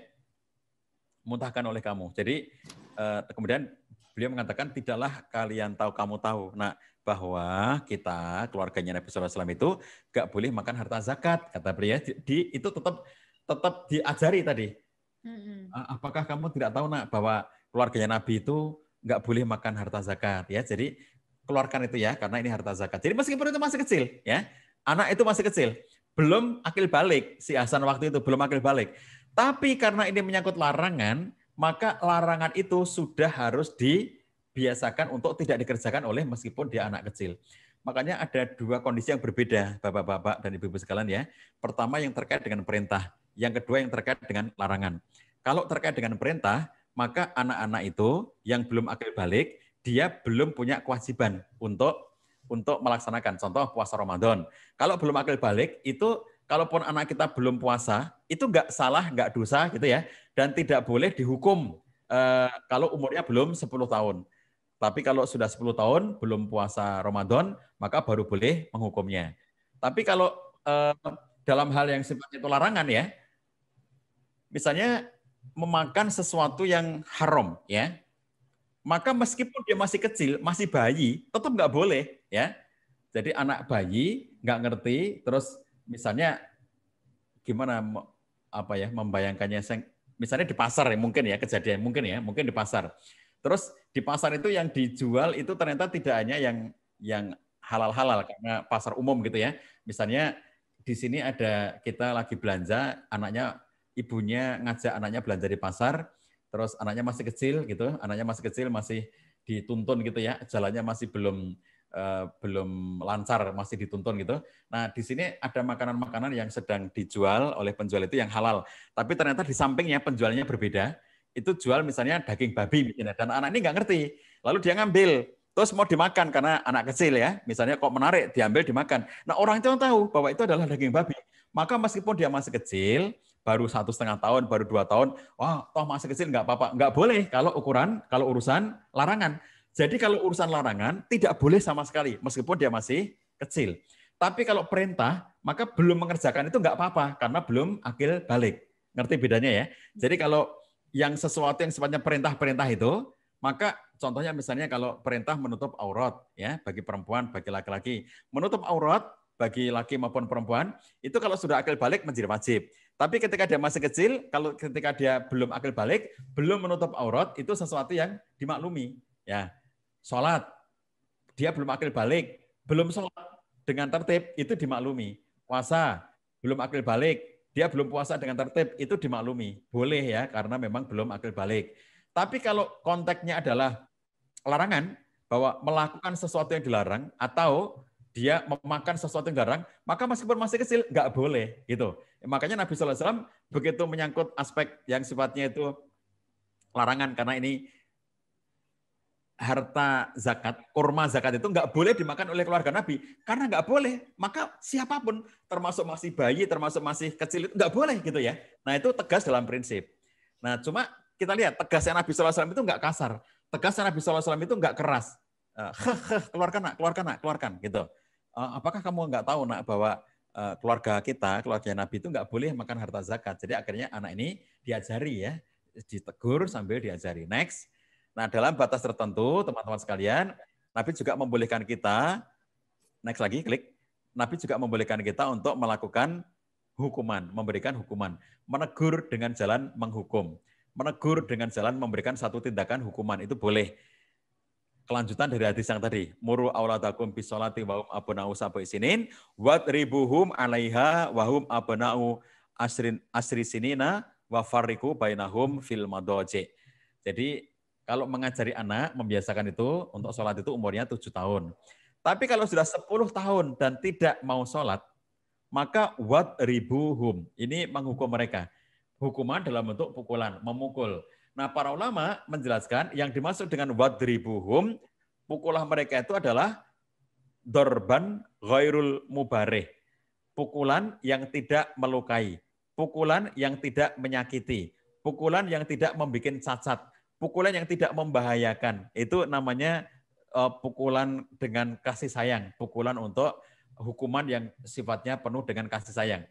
Jadi secara teknis para ulama sampai berbicara dengan detail soal itu, misalnya nggak boleh mukul dengan kekuatan penuh sebagai orang tua, kemudian tidak boleh memukul dengan benda-benda yang keras, tidak boleh memukul dengan benda-benda yang nanti bisa melukai, tidak boleh melakukan tindakan itu dengan sepenuh kekuatan, nggak boleh. Jadi itu misalnya boleh dilakukan itu dengan, kalau kita punya kertas gitu ya, jadi kertas ini kita sobek, lalu kemudian kertas ini nanti kita pukulkan kepada anak itu sehingga tidak terasa sakitnya gitu. Jadi kita misalnya ada kertas seperti ini ya, kita sobek, terus kemudian kertas ini kita jadikan kecil gini ya. Terus nah seperti ini misalnya, ini contoh nih. Ini dorban ghairul mubareh, ini kertas. Nah, kamu sudah 10 tahun sekarang ya. Dan ayah, ibu sudah membiasakan kamu untuk sholat, tapi kok kamu masih berat ya nak untuk sholat. Ini Bapak Ibu ingatkan kamu ya, karena Nabi menyuruh Bapak dan Ibu untuk memukul kamu. Nih Bapak pukul. Nah, kertas ini ya, kertas. Itu. Ini Bapak sudah memukul kamu ya. Itu enggak akan menyakiti, enggak akan melukai, tidak akan membahayakan karena hanya dengan kertas yang digulung seperti ini gitu. Dan dipukulkan dengan penuh kelembutan. Nah di situ ya, seni di dalam menegur itu, sampai pun levelnya menghukum, nggak boleh kok sampai dengan kekuatan penuh, nggak boleh ya. Padahal itu kaitannya dengan sholat. Makanya kalau beberapa waktu yang lalu, di awal pandemi, kita sedih banget ya ketika mendengar berita, ada seorang ayah yang karena anaknya kelas 1 SD loh, anaknya kelas 1 SD tidak kooperatif untuk mengikuti pembelajaran daring. Disuruh belajar daring nggak mau, berontak saja, namanya kelas 1 SD.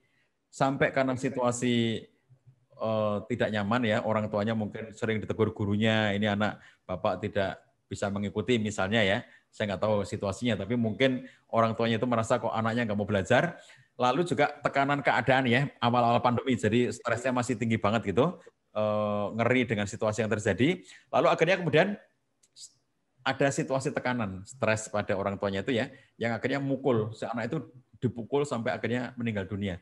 Jadi anaknya itu mati karena dipukuli ayahnya ya. Padahal alasannya apa? Karena tidak mau belajar daring, Masya Allah ya. Sesuatu yang sangat menyedihkan bagi kita semuanya. Nah, hukuman itu nggak boleh sampai level kayak begitu. Kalaupun kemudian menghukum, padahal itu urusannya dengan sholat ya, bukan urusan daring gitu. Kalau belum bisa belajar daring, namanya anak-anak, baru kelas 1 SD. Kita harus bisa lebih bersabar lagi. Sedangkan sholat yang lebih esensial kalau bagi umat Islam gitu ya, sholat itu yang sangat penting itu. Itu aja cara kita untuk menegur ya, itu dengan memberikan hukuman itu dengan hukuman yang tidak boleh melukai, tidak boleh menyakiti, tidak boleh membahayakan, tidak boleh mengancam jiwa gitu. Itu semuanya harus dilakukan dengan penuh kelembutan dan kasih sayang. Nah, begitu ya teman-teman sekalian, itulah beberapa seni di dalam kita melakukan teguran kepada anak-anak, mencontoh kepada perilaku Nabi SAW. Demikian teman-teman sekalian ya, sebagai pengantar, masih ada sisa waktu, Mbak Ella, saya kembalikan untuk kita bisa diskusi dengan teman-teman semuanya. Saya kembalikan, Assalamualaikum warahmatullahi wabarakatuh. Waalaikumsalam warahmatullahi wabarakatuh. Wah, menarik banget nih. Terima kasih Pak Cah. Wah, sudah mencerahkan kita semua. Tentunya juga materinya ini saya yakin para orang tua di sini, ayah bunda, udah nggak sabar nih Pak Cah untuk bertanya, terus juga berdiskusi. Silahkan teman-teman jika ada yang ingin bertanya, boleh silahkan bertanya melalui grup yang sudah kami undang ya. Karena pertanyaan hanya melalui grup, nanti akan dipilih juga nih beberapa pertanyaan yang masuk, karena banyak banget nih Pak Cah yang ingin ditanyakan dari ayah bunda kepada Pak Cah, tentunya terkait dengan seni dalam menegur anak. Nah Pak Cah, kalau misalnya tadi saya mau singgung sedikit deh, kan memang tentunya juga Rasulullah itu sangat lembut sekali ya Pak Cah, kita juga meneladani bagaimana sifat Rasulullah, terus dalam menegur anak, apalagi memang kita kenal bahwa Rasulullah adalah orang yang akrab juga, bukan hanya kepada anak dan keluarganya saja, bahkan kepada anak kecil siapapun itu pasti Rasulullah selalu lembut. Nah Pak, gimana sih Pak Cah rasanya ya sebagai manusia, mungkin kita belum sama gitu jenjangnya dengan Rasulullah, mempunyai rasa sabar yang tidak pernah ada habisnya ya, yang selalu mungkin saat menegur dengan senyuman. Nah kalau dari Pak Cah sendiri tipsnya apa? Karena saya juga mungkin sebagai pengajar, walaupun mungkin bukan konteksnya kepada anak sendiri, tapi ada banyak nih anak-anak yang akan saya pegang ketika saya mengajar, itu memang butuh kesabaran ekstra, dan cara menegurnya tentu beda-beda, apalagi mungkin yang namanya pengajar, kita bukan sebagai orang tua, tapi sebagai orang lain yang menegurnya. Gimana sih Pak Cah biar Mbak Ella, itu begitulah antara apa ya, realitas kita dalam kehidupan sehari-hari ya, bahwa dalam berinteraksi dengan anak, entah itu anak biologis yang di rumah maupun anak didik kita ya di sekolah, itu kita mesti akan dihadapkan kepada ya Allah kok kayak begitu, ya Allah kok kayak gitu ya, yang membuat kadang-kadang ada orang tua yang tidak sabar dengan kondisi anak-anaknya itu. Nah, kalau saya punya tips begini Mbak, untuk membangun kesabaran kita sebagai orang tua itu ya, nomor satu, kita itu harus selalu mengedepankan pemikiran positive thinking kepada anak kita. Jadi fokus melihat sisi-sisi kebaikan anak kita. Itu cara untuk bisa bersabar. Misalnya gini, contohnya, oke lah bahwa anakku dalam hal ini dia seperti sulit untuk diberitahu misalnya gitu ya, atau sulit untuk dikoordinasikan untuk hal ini. Tapi bukankah anakku punya hal-hal lain yang sangat banyak kebaikan-kebaikannya? Dengan cara seperti ini, kita akan bisa lebih sabar. Karena kita tidak fokus kepada apa yang mengecewakan kita pada saat sekarang ini. Misalnya hari ini, orang tua dikecewakan oleh sikap anaknya. Diberitahu malah dia kayak ngelawan gitu dengan ucapan-ucapan. Lalu orang tua terfokus kepada peristiwa hari ini. Seakan-akan dia melupakan berbagai macam hal yang sebetulnya anaknya sudah memiliki sangat banyak kebaikan. Jadi berpikir positif itu bukan hanya bahwa kita itu ngelihat dalam konteks yang sekarang, tapi melihat dalam konteks yang telah berlalu. Sangat banyak ya anak kita itu memiliki kebaikan-kebaikan mereka. Yang kadang-kadang orang tua itu nggak adil ya Mbak Ella. Jadi contohnya gini, Pak, ini ada ungkapannya Mike Hernaki dan Bobby DePorter itu ya di bukunya Quantum Learning itu. Ini juga diulas oleh Richard Carlson dalam bukunya Jangan Ributkan Hal Kecil di Keluargamu gitu. Nah dia memberitahu kita itu hal-hal seperti ini yang tidak adil itu. Kalau misalnya kita itu suatu ketika Richard Carlson mengasih contoh orang tua ya misalnya seorang ayah, dia mengatakan besok hari Minggu libur kita akan rekreasi, jam 9 kita berangkat. Ini kata ayahnya. Terus kalian jam 8:30 sudah harus siap-siap gitu. Itu hari sebelumnya. Nah terus ketika hari Ahadnya, hari Minggunya itu, ternyata 8:30 anak-anak masih santai-santai, bermain-main, belum ada yang siap-siap gitu. Itu langsung, kamu sudah jam 8:30, kamu tidak segera bersiap-siap, kamu masih bermain-main, kamu masih bermalas-malasan. Itu sudah langsung dengan kacamata negatif. Terus ayo segera mandi, ayo segera melakukan persiapan gitu ya. Ketika anak ini bersiap, maka berarti ini positif. Lah, disuruh dan dia mau gitu ya. Tapi di mata orang tuanya, anak aku itu selalu lelet. Sudah diingatkan dari kemarin jam 8:30 agar siap-siap. Ini sampai 8:30 lewat, ini masih nggak ada yang bersiap-siap. Baru setelah diingatkan, itu baru kemudian mereka mau bersiap-siap. Coba bayangkan betapa tidak adilnya itu. Bahwa ketika anak ini nggak segera berangkat, itu kayak negatifnya luar biasa orang tuanya, tapi begitu anak berangkat nggak ada apresiasi. Bukankah anaknya berangkat? Bukankah anaknya mandi? Bukankah anaknya bersiap-siap gitu ya? Jadi tentang keterlambatannya itu menjadi hal yang luar biasa besar pada orang tuanya. Tetapi bahwa pada akhirnya anak itu juga berangkat, anak itu juga nurut, pada akhirnya anak ini juga mandi, juga bersiap-siap. Itu tidak diapresiasi. Terima kasih nak, kamu sudah mandi. Terima kasih nak, kamu sudah bersiap-siap diri. Terima kasih nak, kamu sudah ikut kegiatan kita ini, rekreasi bersama keluarga gitu ya. Sesuatu yang kadang-kadang ikutnya anak, sikap-sikap positifnya anak di situ nggak dicatat. Yang dicatat adalah kamu selalu lelet, kamu selalu tidak tepat waktu. Itu yang negatifnya aja gitu ya. Jadi dari segi negatif doang gitu. Nah disitulah kadang-kadang orang tua ya itu kehilangan kesabaran karena seakan-akan anak itu selalu dalam situasi seperti itu. Itu yang namanya tidak adil. Coba kalau dipikirkan di masa-masa terdahulu, pasti banyak banget ya kebaikan anak-anak itu yang sudah sesuai harapan orang tuanya, yang dia juga kooperatif, dia juga melakukan tindakan-tindakan yang menyenangkan orang tua, pasti banyak banget. Itu sisi pertama positive thinking. Yang kedua itu adalah dengan membangun harapan, Mbak. Jadi salah satu cara supaya orang tua itu selalu sabar ya dengan kondisi anak-anaknya itu adalah membangun harapan-harapan kebaikan kepada anak. Dan orang tua jangan sampai kehilangan harapan baik kepada anaknya. Mungkin sekarang ini anaknya belum seperti yang kita harapkan. Tapi kita harus membangun terus-menerus harapan kebaikan itu pada anak kita.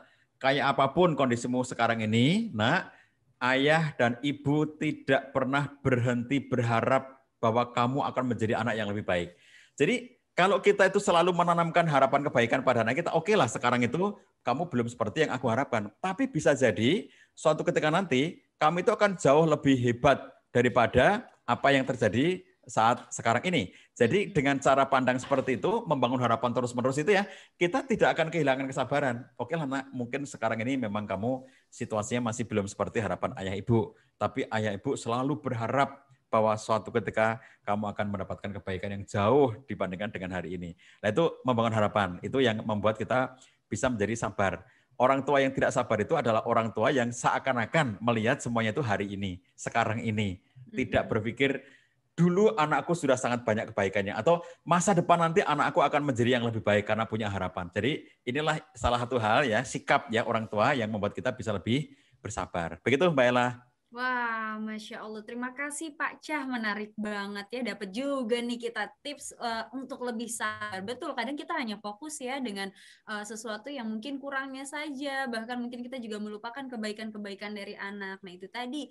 Jadi ketika kita juga mungkin selalu meminta anak untuk menuruti kita, saat dituruti ya itulah apresiasi ya. Karena sekecil apapun pasti senang untuk diapresiasi. Gitu, ucapkan kata terima kasih aja, kayaknya anak juga tentu akan mengajarkan akan seperti itu juga gitu jadinya. Nah teman-teman, kalau misalnya masih punya banyak pertanyaan, langsung saja yuk kita bubuhkan pertanyaannya di grup, karena nanti pertanyaan terpilih akan langsung saya bacakan dan dijawab langsung oleh Pak Cah. Tapi sebelum itu yuk kita lihat dulu nih, ada yang mau lewat, silakan.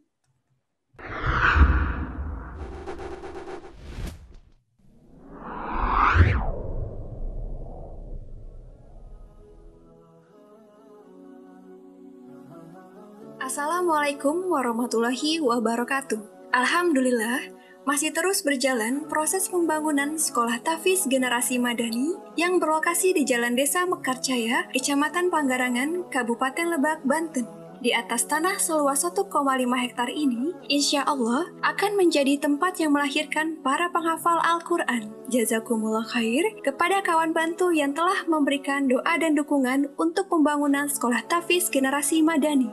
Masih terbuka peluang bagi kawan bantu yang ingin ikut memberikan dukungan berupa wakaf terbaik melalui semangatbantu.com. Semoga dukungan yang kawan bantu berikan menjadi amal jariah dan mendapatkan balasan berlipat dari Allah Subhanahu wa Ta'ala. Wassalamualaikum warahmatullahi wabarakatuh.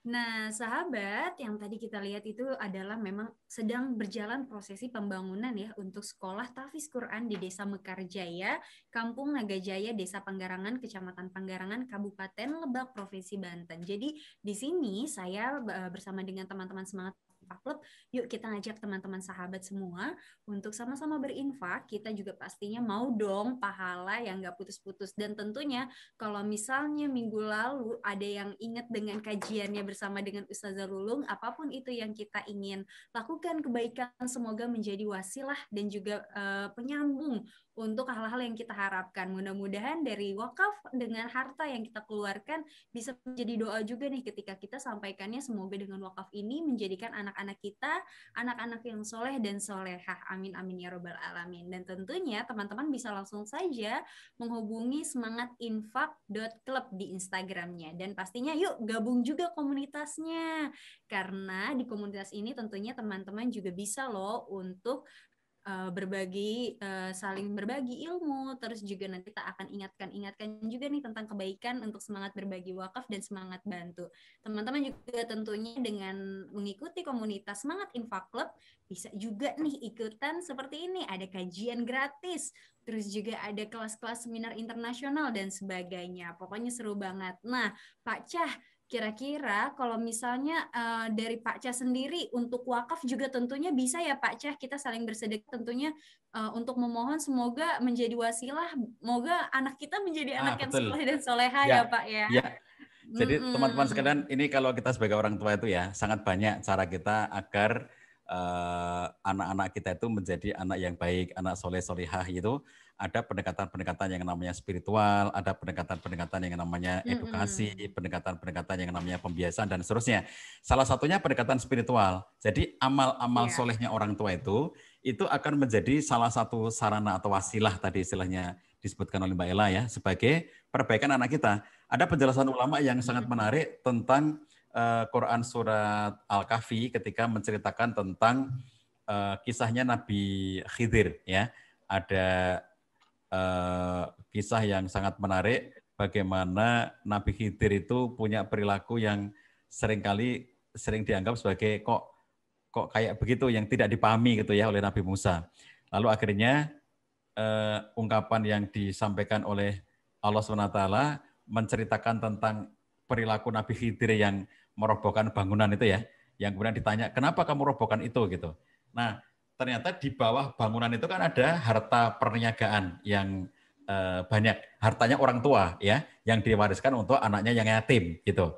Lalu kemudian disampaikan dalam ayat itu, wa kana abuhuma sholiha. Wa kana abuhuma sholiha. Adapun ayah mereka atau orang tua mereka itu soleh. Lalu para mufasir menjelaskan, ternyata kalau orang tua itu soleh, Allah menjaga anak-anak mereka. Ya. Nah, kesolehan orang tua itu misalnya apa? Mereka itu ya rajin ibadah, rajin membantu orang lain, melaksanakan kewajiban-kewajiban, termasuk banyak infak, banyak sedekah, banyak wakaf, ya terlibat dalam program-program penggalangan wakaf. Ini bagian dari kesolehan orang tua. Kesolehan orang tua ini itu seakan-akan amal dirinya, tetapi itu nanti akan ngaruh kepada anaknya. Sebagaimana anak yang soleh, amalnya akan ngaruh ke orang tuanya, gitu. Jadi selama ini kita tahu bahwa anak soleh, ya, itu lalu dia berwakaf, yang diwakafkan untuk orang tuanya, misalnya gitu ya. Saya berwakaf untuk membantu rumah tahfidz yang ini nanti saya niatkan untuk kedua orang tua saya, bahkan yang sudah meninggal dunia, misalnya gitu ya. Nah itu namanya amal jariah ya. Seorang anak yang kemudian menitipkan amal jariah untuk orang tua yang sudah meninggal dunia. Itu sudah sering kita dengar. Tetapi orang tua yang masih hidup, lalu dia beramal, misalnya amal jariah dengan wakaf, dengan infak, dengan sodakoh yang produktif untuk berbagai macam amal, kegiatan, itu pun kesolehan orang tuanya, itu akan ngaruh kepada anaknya yang digambarkan oleh Quran dengan wakana abuhuma sholiha, ternyata kaitannya adalah dengan bahwa Allah menjaga untuk anak-anak mereka itu.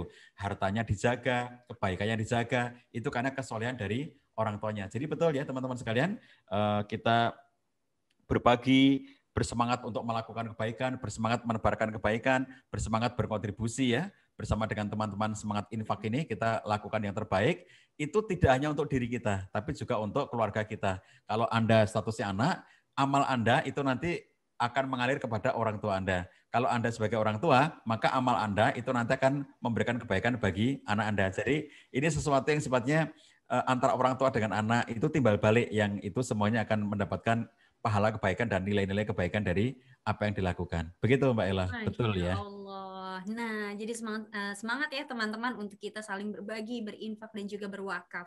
Oke, Pak Cah kayaknya udah pada nggak sabar nih menanti. Aduh, kira-kira pertanyaan aku akan dijawab langsung nggak ya? Karena di sini sudah banyak sekali yang bertanya nih, Masya Allah Pak Cah. Nah, ada pertanyaan yang menarik banget. Kalau misalnya tadi ada poin di mana kalau misalnya seni dalam menegur anak salah satunya adalah membangun kedekatan ya Pak Cas, sudah dijelaskan, yaitu membangun bonding dengan anak. Nah, ini ada pertanyaan yang menarik dari Hesti Sari Pratiwi di Sukabumi Pak Cas. Pertanyaan adalah, Assalamualaikum. Waalaikumsalam. Berkaitan dengan seni menegur di awal dengan menjaga kedekatan dengan anak, bagaimana apabila kondisinya orang tua tidak dekat dengan anak atau bisa dikatakan orang tua tipe yang kaku? Nah, kira-kira gimana nih Pak Cah? Silahkan Pak Cah. Oke, teman-teman sekalian, Bapak Ibu yang dirahmati Allah SWT, memang sangat bagus ketika kita berbicara seperti ini itu memang sejak awal dalam artian. Jadi teman-teman kalau di antara yang hadir ini ada yang belum berumah tangga itu pas banget. Kita ngomongin kayak begini pas banget. Jadi membangun bonding dengan anak, kedekatan dengan anak itu ya, itu memang harus dibangun dari awal dengan kesadaran yang penuh. Sehingga contoh misalnya begini, ketika seorang istri itu hamil, maka bonding antara ibu dengan anak itu sudah terjadi dengan sendirinya. Karena anak ikut di perut ibunya. Bondingnya terus-menerus 24 jam sehari semalam.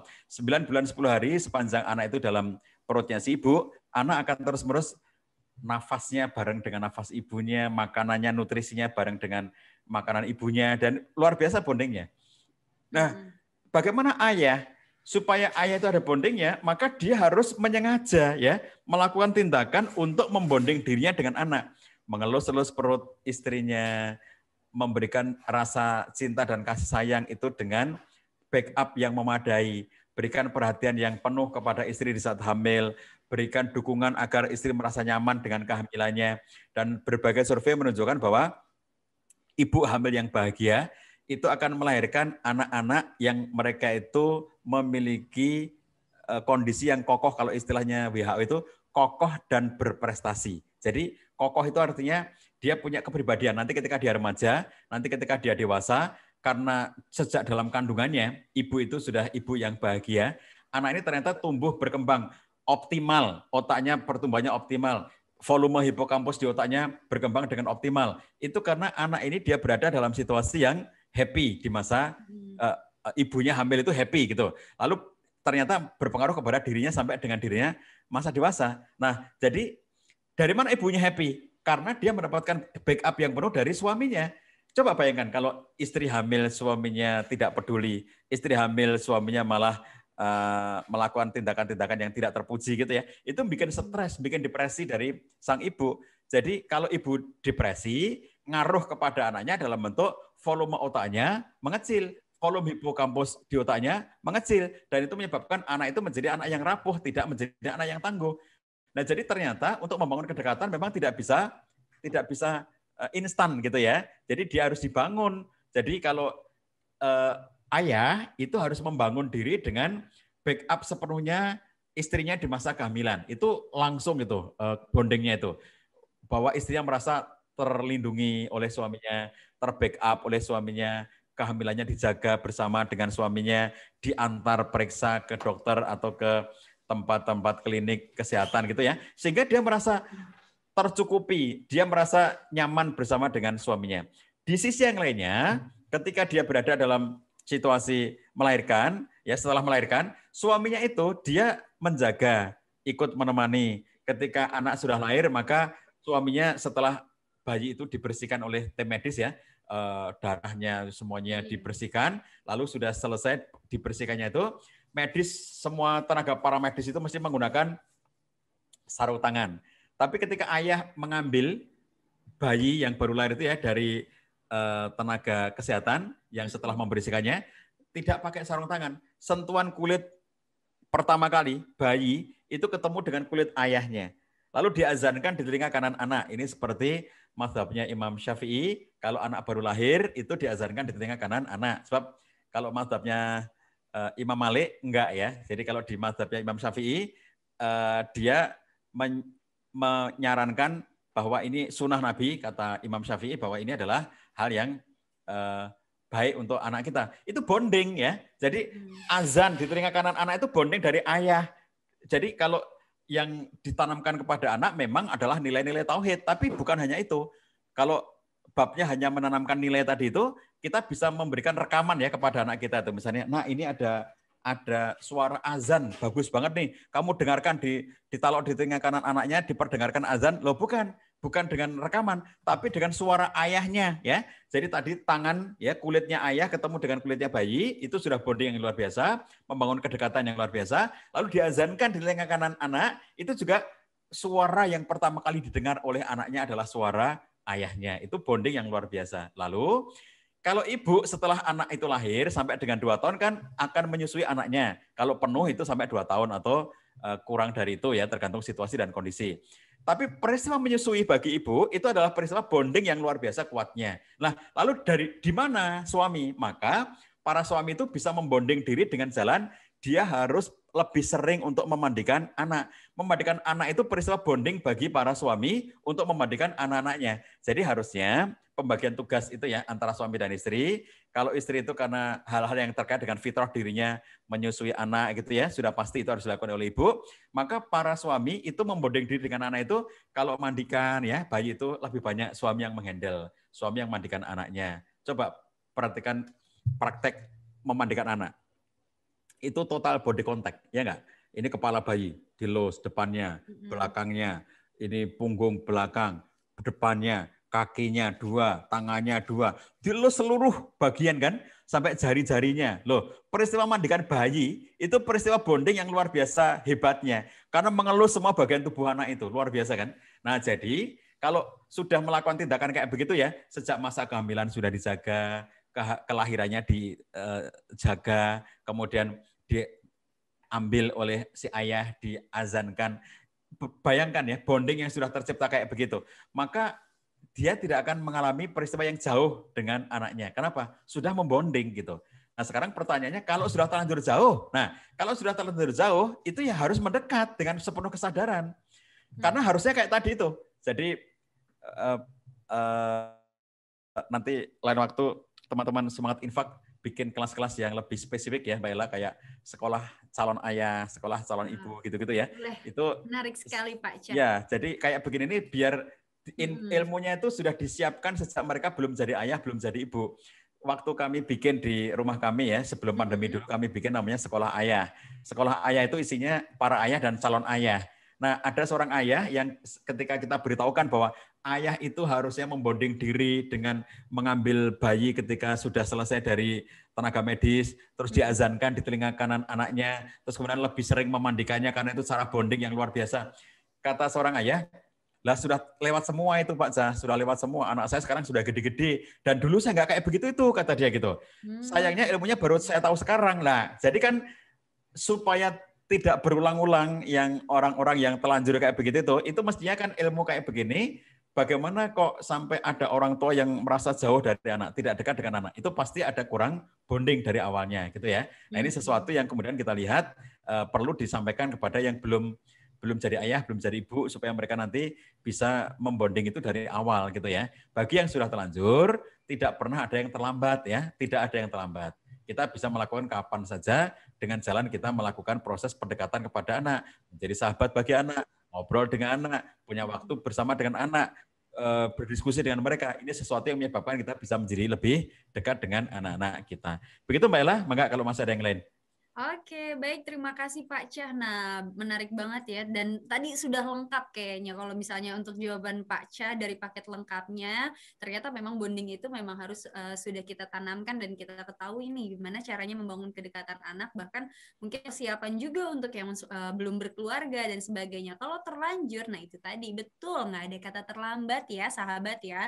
Tentu bisa langsung dimulai sejak selesai kelas ini, langsung coba menjadi sahabat untuk anak. Nah, menariknya nih Pak Cah, ada lagi yang ingin bertanya melanjuti dari pembahasan kita kali ini. Gimana Pak Cah caranya ketika memberikan, kita ingin dekat kepada anak tapi tidak mengurangi rasa kebijaksanaan sehingga anak menjadi tetap hormat gitu kepada orang tua. Kira-kira bagaimana Pak Cah? Oke. Jadi teman-teman sekalian, kita kalau masih lengkap suami istri kan, karena nanti situasinya berbeda. Misalnya kalau tidak lengkap ya, contohnya misalnya LDR. Kalau LDR itu kan nggak lengkap karena misalnya anak bersama ibunya, bapaknya sedang belajar di negara lain atau bekerja di kota lain gitu ya, LDR itu tentu beda. Atau mereka yang single parent karena misalnya pasangannya sudah meninggal dunia atau karena berpisah sehingga dia harus mendidik anak sendirian ya, itu tentu situasi yang berbeda. Kalau masih lengkap, asumsinya orang tuanya dua-duanya masih ada, maka itu bisa berbagi peran, Mbak Ella. Jadi antara suami dan istri itu bisa berbagi peran. Bahkan bisa dibuat apa istilahnya itu, TikTok itu bukan nama aplikasi, tapi antara suami dan istri itu contohnya begini.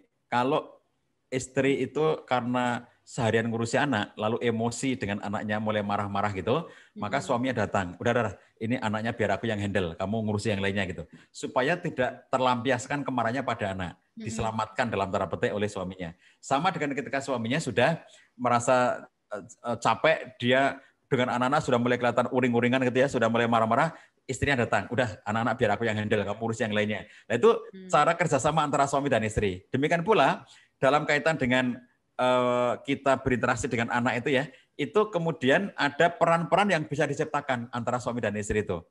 Kalau nanti menegur, siapa yang menegur? Kalau nanti menghukum, siapa yang menghukum? Itu sesuatu yang disepakati oleh mereka. Bisa menjadi peran-peran yang disepakati oleh mereka. Jadi dengan cara seperti itu, kalau keluarga itu masih utuh, dalam artian masih ada suami, masih ada istri, mereka saling menguatkan di dalam proses untuk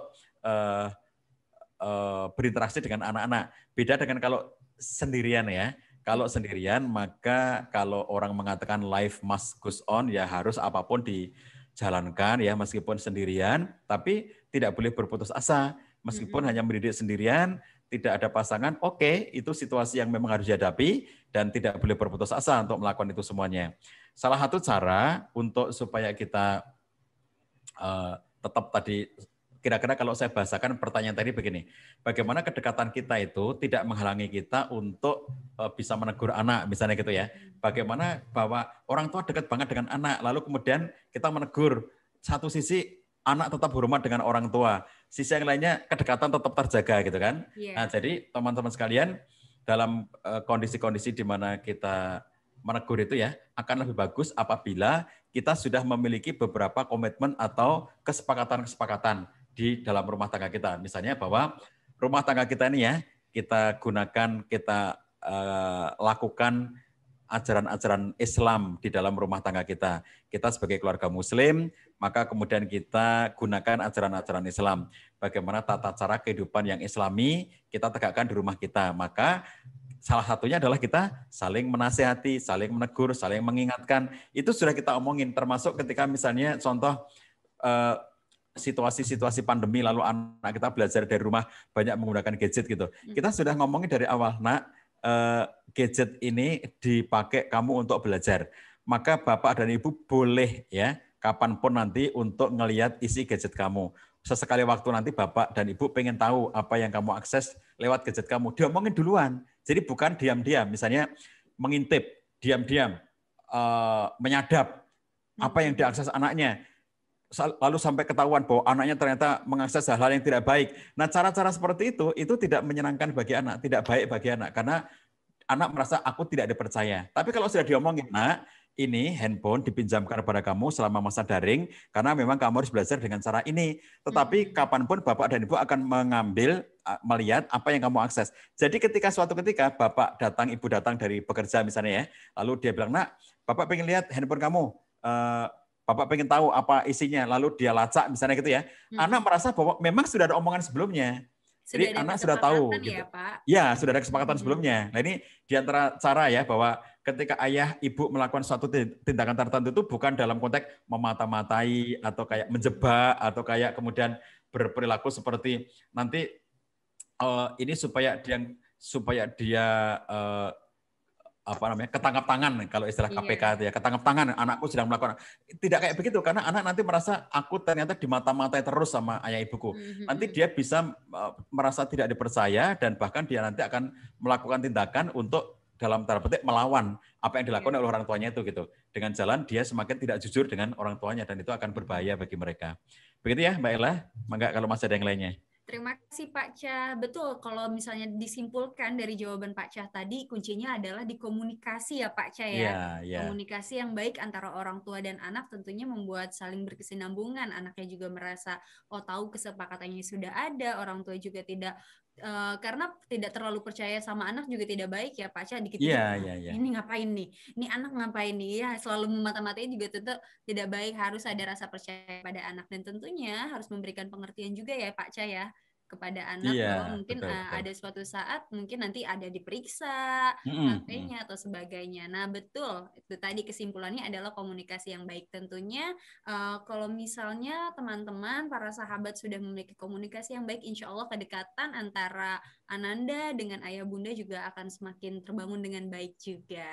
Betul, nah Pak Cah, pertanyaan terakhir nih yang menurut saya ini kayaknya akan menjadi cukup panjang karena ada beberapa yang saya juga tertarik ketika ada mungkin di sini ada kata anak bandel, terus juga tidak mau mendengar, tidak mau nurut. Nah, kira-kira nih Pak Cah, dari Mas Eko Kurniawan di Sidoarjo ada yang bertanya bahwa bagaimana sih caranya memberi teguran bila anak yang bandel untuk kita sudah membangun teguran yang baik dan benar sesuai dengan ajaran Rasulullah.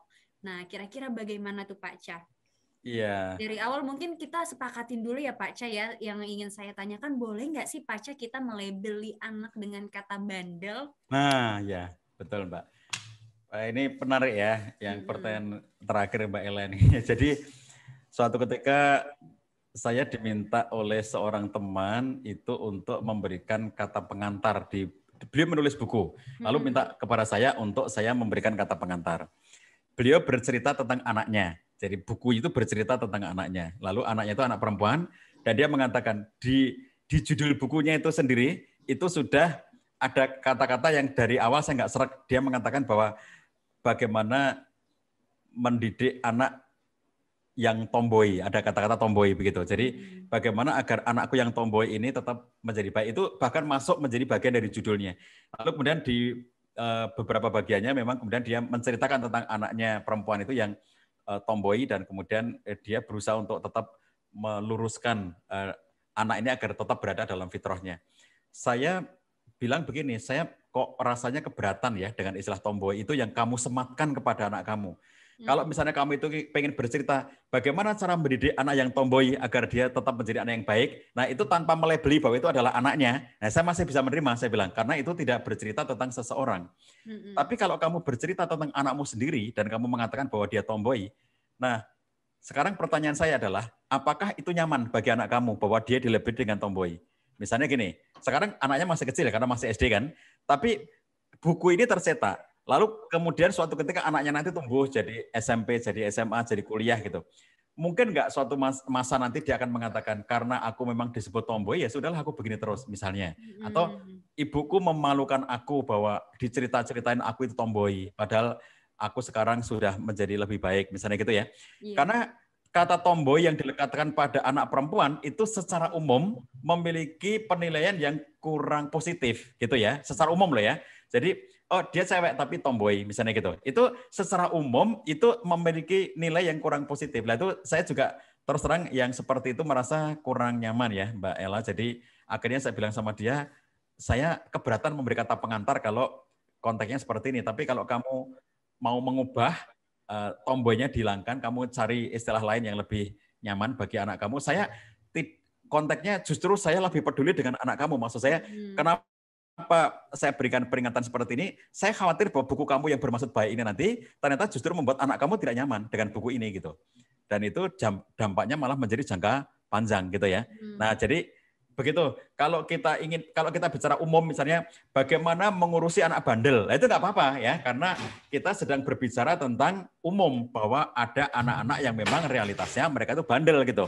Tapi ketika kita menisbatkan kata bandel itu kepada seseorang, nah itu yang kemudian memang harus menjadi satu pertimbangan yang sangat berat dalam diri kita. Jangan sampai kita melabeli anak-anak dengan label-label seperti itu, nakal, bandel, membangkang, label ya. Bahwa realitasnya itu ada anak nakal, iya. Realitasnya itu ada anak membangkang, anak durhaka, iya. Realitas begitu. Tapi melabeli anak, kamu bandel, kamu nakal. Oh, itu sesuatu yang nanti justru bisa berdampak kepada labeling yang negatif bagi anak kita. Sering ada ungkapan seperti ini, teman-teman sekalian ya. Anak itu mengidentifikasi diri dengan apa yang sering diberikan pada dirinya. Kamu anak soleh, nah itu mengidentifikasi diri. Soleh kayak apa ya? Kamu anak baik, nah dia melabeli diri. Baik kayak apa ya? Nah, sebagaimana juga kamu nakal, itu sering diomongin. Kamu ya, kamu gitu. Kamu nakal, kamu nakal. Kami pernah suatu ketika tinggal di suatu lingkungan, itu kami tinggal di lingkungan itu baru, kami disambut anak kecil yang dia itu berperilaku yang bagi kami unik gitu, karena dia suka kalau kami lewat pakai kendaraan, pakai mobil gitu, dia akan melempar-lempar dengan batu, dengan kerikil. Terus kalau mobil itu parkir di depan rumah kami, dia akan ngasih pasir-pasir di atas mobil kami itu. Tapi kami tahu siapa pelakunya, si anak itu. Dan belakangan kami akhirnya menjadi tahu bahwa anak itu sering dapat labeling nakal oleh tetangga-tetangganya. Jadi tetangga mengatakan nakal gitu ya. Dan itu menyebabkan dirinya itu akhirnya kayak mengidentifikasi diri. Nakal kayak apa sih? Akhirnya kemudian dia nakal karena mengidentifikasi diri sebagai nakal itu. Nah suatu ketika kami lihat dia sedang naruh pasir di atas mobil kami panggil dia. Dek, sini dek. Akhirnya dia datang. Ayo, kamu kayak capek nih, mau minum kamu? Mau minum es? Oh, mau kata dia. Kita ajak masuk. Terus kita berikan minuman es gitu. Dia senang banget gitu. Terus setelah kita tanya-tanya, kita ajak ngobrol gitu ya. Sampai ketika dia mau pulang, dia bilang, besok pagi aku boleh kesini lagi enggak? Saya bilang boleh gitu. Dan belakangan kami tahu bahwa ternyata kenapa anak itu senang banget ketika kami ajak masuk ke rumah dan kami suguh. Karena kalau dia datang ke rumah orang lain, itu selalu ditolak oleh jangan ke sini, kamu nakal, jangan ke sini gitu. Nah, belakangan kami tahu seperti itu. Sehingga dia merasa senang banget ketika kami itu mengapresiasi dirinya. Nah, akhirnya dia bisa dikatakan semenjak itu dia hampir tiap hari datang ke rumah. Aku mau minum es katanya, terus datang ke rumah. Aku mau minum es. Di rumahku tidak ada lemari dingin kayak begini gitu yang kulkas itu dia bilang. Ini rumahku nggak ada lemari dingin kayak begini. Nah, ternyata dari interaksi itu kemudian kami menjadi tahu bahwa anak ini adalah korban dari lingkungan yang selalu melabeli dia dengan kata-kata nakal. Dan Masya Allah ya, setelah kemudian dia merasa mendapatkan penerimaan itu, dia itu kalau dilihat itu anak yang sangat rajin ibadahnya, tumbuh kembang sekarang itu menjadi anak yang sangat soleh gitu. Jadi kadang-kadang lingkunganlah yang melebeli dia sampai akhirnya dia berperilaku seperti labelingnya itu. Itu kayak ini Mbak Ella, kalau orang dewasa itu kayak begini. Puber ya, ada istilah puber kedua. Jadi ketika ada orang itu mengatakan umurku sudah 40 tahun kok katanya 40 tahun itu puber kedua, aku kok nggak puber-puber ya gitu. Akhirnya dia berperilaku mempuberkan diri. Nah seperti itu kejadiannya. Anak ini sebenarnya biasa aja, tapi kemudian karena sering diomongin nakal. Lalu dia bertanya nakal itu apa ya? Lalu akhirnya memperlakukan diri dan mencoba mengidentifikasi diri dengan atribut yang sering didengarnya, nakal. Jadi nakal itu kayak apa ya? Gini sudah nakal belum ya? karena sering dia omongin nakal. Kalau gini sudah bandel belum ya gitu. Nah jadi kalau kita ngebahas secara umum, okay. Kita membahas bagaimana mendidik anak nakal, okay, karena itu umum. Bagaimana membahas mendidik anak bandel, okay, itu karena umum. Tapi melabeli bahwa anakku yang ini itu nakal, nah itu jangan ya, karena itu nanti akan membuat dirinya itu merasa semakin teridentifikasi dan terlabeli gitu. Nah, jadi sahabatku sekalian, kita juga sisi lainnya memahami bandel nakal itu kenapa tidak disematkan? Itu karena kita juga harus berpikir tentang umur. Jadi gini, ada fase-fase dalam kehidupan anak. Ketika fase dia masih kecil, ada fase di mana dia itu nanti akan kalau anak kecil itu kira-kira dia ingin mengekspresikan keinginan-keinginannya, kemudian kayak ada umur-umur tertentu di mana dia itu nggak bisa berbagi dengan temannya ketika masih kecil ya, temannya datang terus pinjam mainannya nggak boleh gitu, ini punya aku. Lalu apakah seperti ini namanya bandel padahal dia masih kecil gitu. Kemudian ketika dia sudah berumur remaja ini menurut Gary Chapman, dia punya perilaku yang khas, yaitu menggerutu. Sampai Gary Chapman mengatakan, kalau Anda punya anak remaja, maka Anda akan tahu bahwa mendidik remaja itu tidak sama dengan jenis pekerjaan apapun yang ada di muka bumi ini. Dia mengatakan, remaja itu suka menggerutu. Maka fase yang tepat disematkan pada mereka itu adalah fase menggerutu. Nah, berbeda dengan apabila orang tuanya mengatakan, dia melawan saya. Dia membangkang, lo beda. Kalau kita mengatakan dia menggerutu, maka sikap kita, oh ini gerutuan anak remaja. Tapi kalau orang tua mengatakan dia membantah, dia membangkang, dia melawan saya, sikapnya pasti berbeda. Nah, coba bandel nggak itu gitu ya? Jangan-jangan ini kita yang melabeli, padahal dia itu anak yang sangat potensial. Saya lihat kadang-kadang orang tua itu kesulitan membedakan nakal dengan potensial, itu sulit membedakan. Contohnya begini, ini buku gambar, kamu kalau gambar di sini, terus disediakan spidol, disediakan kertas gambar, terus gambar-gambar situ. Tapi namanya anak kadang-kadang dia ngerasa ini terlalu kecil ya, lalu akhirnya melukis di dinding-dinding. Terus orang tuanya jangan di dinding, itu catnya mahal.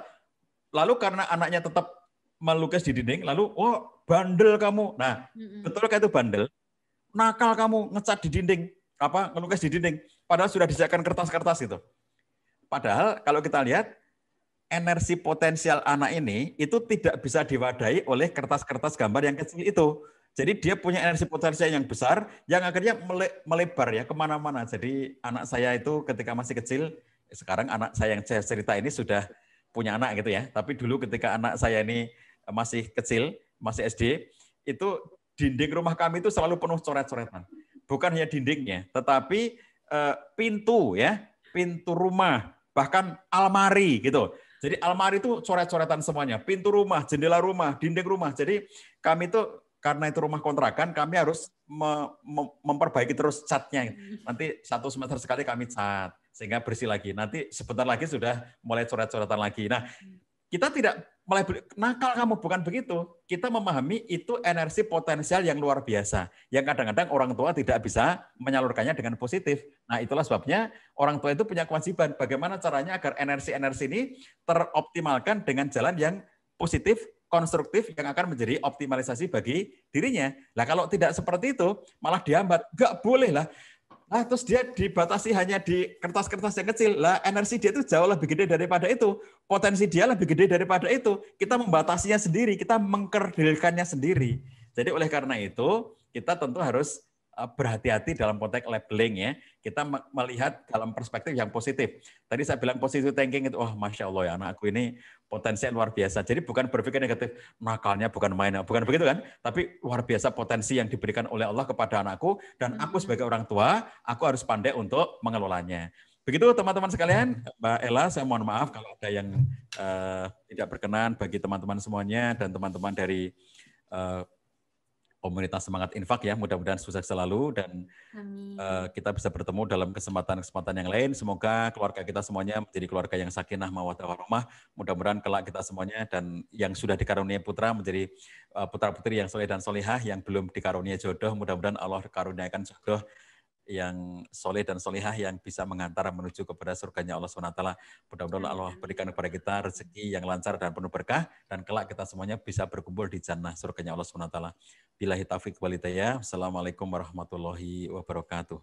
Waalaikumsalam warahmatullahi wabarakatuh. Masya Allah. Nah, sahabat, tentunya juga sangat daging sekali ya yang kita dapat dari materi hari ini, yaitu seni dalam menegur anak. Kalau dapat disimpulkan oleh saya, yang pertama sangat fundamental sekali, dilakukan dengan penuh kasih sayang. Nah, ini adalah tentunya hal yang harus kita tanamkan dan kita latih pula. Jangan sampai emosi justru yang menguasai kita. Yang kedua nih, dilakukan dengan penuh kelembutan. Nah, ada juga yaitu selalu menjaga kedekatan dengan anak. Jadi dibangun bondingnya. Kalau misalnya mungkin ada yang sudah punya anak tapi masih kaku, yuk mulai dari sekarang kita bangun kehangatan dengan anak, dan juga pastinya kedekatan ini membuat kita menjadi orang tua yang diterima saat menegur anak. Terus juga ada pembiasaan nih. Nah, tadi sudah dijelaskan juga sama Pak Cah ya, bahwa memang dalam menegur ini harus sudah ada kesepakatan, bukan berarti untuk membuat anak tidak nyaman, tapi tentunya ada misi penyelamatan. Juga ada pengajaran tegas dalam prinsip, dan terakhir juga ada hukuman. Seperti tadi sudah diajarkan juga dalam Islam ya, tentu hukuman ini juga ada batasan-batasannya, dan yang terpentingnya itu adalah ketika menegakkan larangan. Jadi kalau larangan itu tidak ada usianya, anak-anak tentu harus sudah diberitahu mana yang boleh, mana yang memang dilarang oleh agama, seperti tadi itu makanan-makanan yang haram gitu ya. Terus juga kalau untuk perintah, tentunya kita harus mengetahui batas mana sih anak-anak tuh sudah mulai diwajibkan ya Pak Cah ya, kayak gitu. Jadi memang kita tidak bisa sehingga melabeling anaknya nggak mau nurut dan sebagainya. Nah, jangan sampai keluar kata-kata yang tidak baik ya sahabat, karena tentunya apapun yang keluar dari mulut kita, apalagi orang tua, itu merupakan doa juga untuk anaknya. Jadi mudah-mudahan nih kita semua sebagai orang tua, sebagai tenaga pendidik juga, ibu guru dan sebagainya, itu selalu mengucapkan kata-kata yang baik, doa-doa yang baik untuk semua anak-anak yang ada ya. Amin amin ya robbal alamin. Alhamdulillahirabbil alamin. Teman-teman, sesi kajian kita siang hari ini sudah selesai. Mari kita ucapkan hamdalah. Alhamdulillahirabbil alamin. Langsung saja saya tutup. Saya Ella Syadiah mewakili Semangat Infak Club. Mohon maaf apabila ada kata maupun sikap yang kurang berkenan. Sampai jumpa di kajian berikutnya. Wassalamualaikum warahmatullahi wabarakatuh. Waalaikumsalam. Terima kasih Pak Cah. Sama-sama. Terima kasih Mbak Ella. teman-teman. Sampai Sebelum itu ketemu. kita foto dulu yuk. Nah, yuk Pak Cah, yuk kita foto dulu bersama. Boleh teman-teman, boleh silakan dibuka loh videonya. Nah, kan ternyata Masya Allah ya, ini orang tua soleh-solehah semua. Yuk kita foto bersama dulu ya. Boleh silakan kakak dibantu. 1, 2, 3.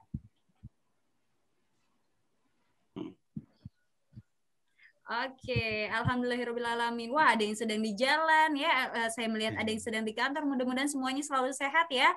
Terima kasih. Dadah. Wassalamualaikum warahmatullahi wabarakatuh. Sampai jumpa di kajian dan juga seminar lainnya. Terima kasih, Coach.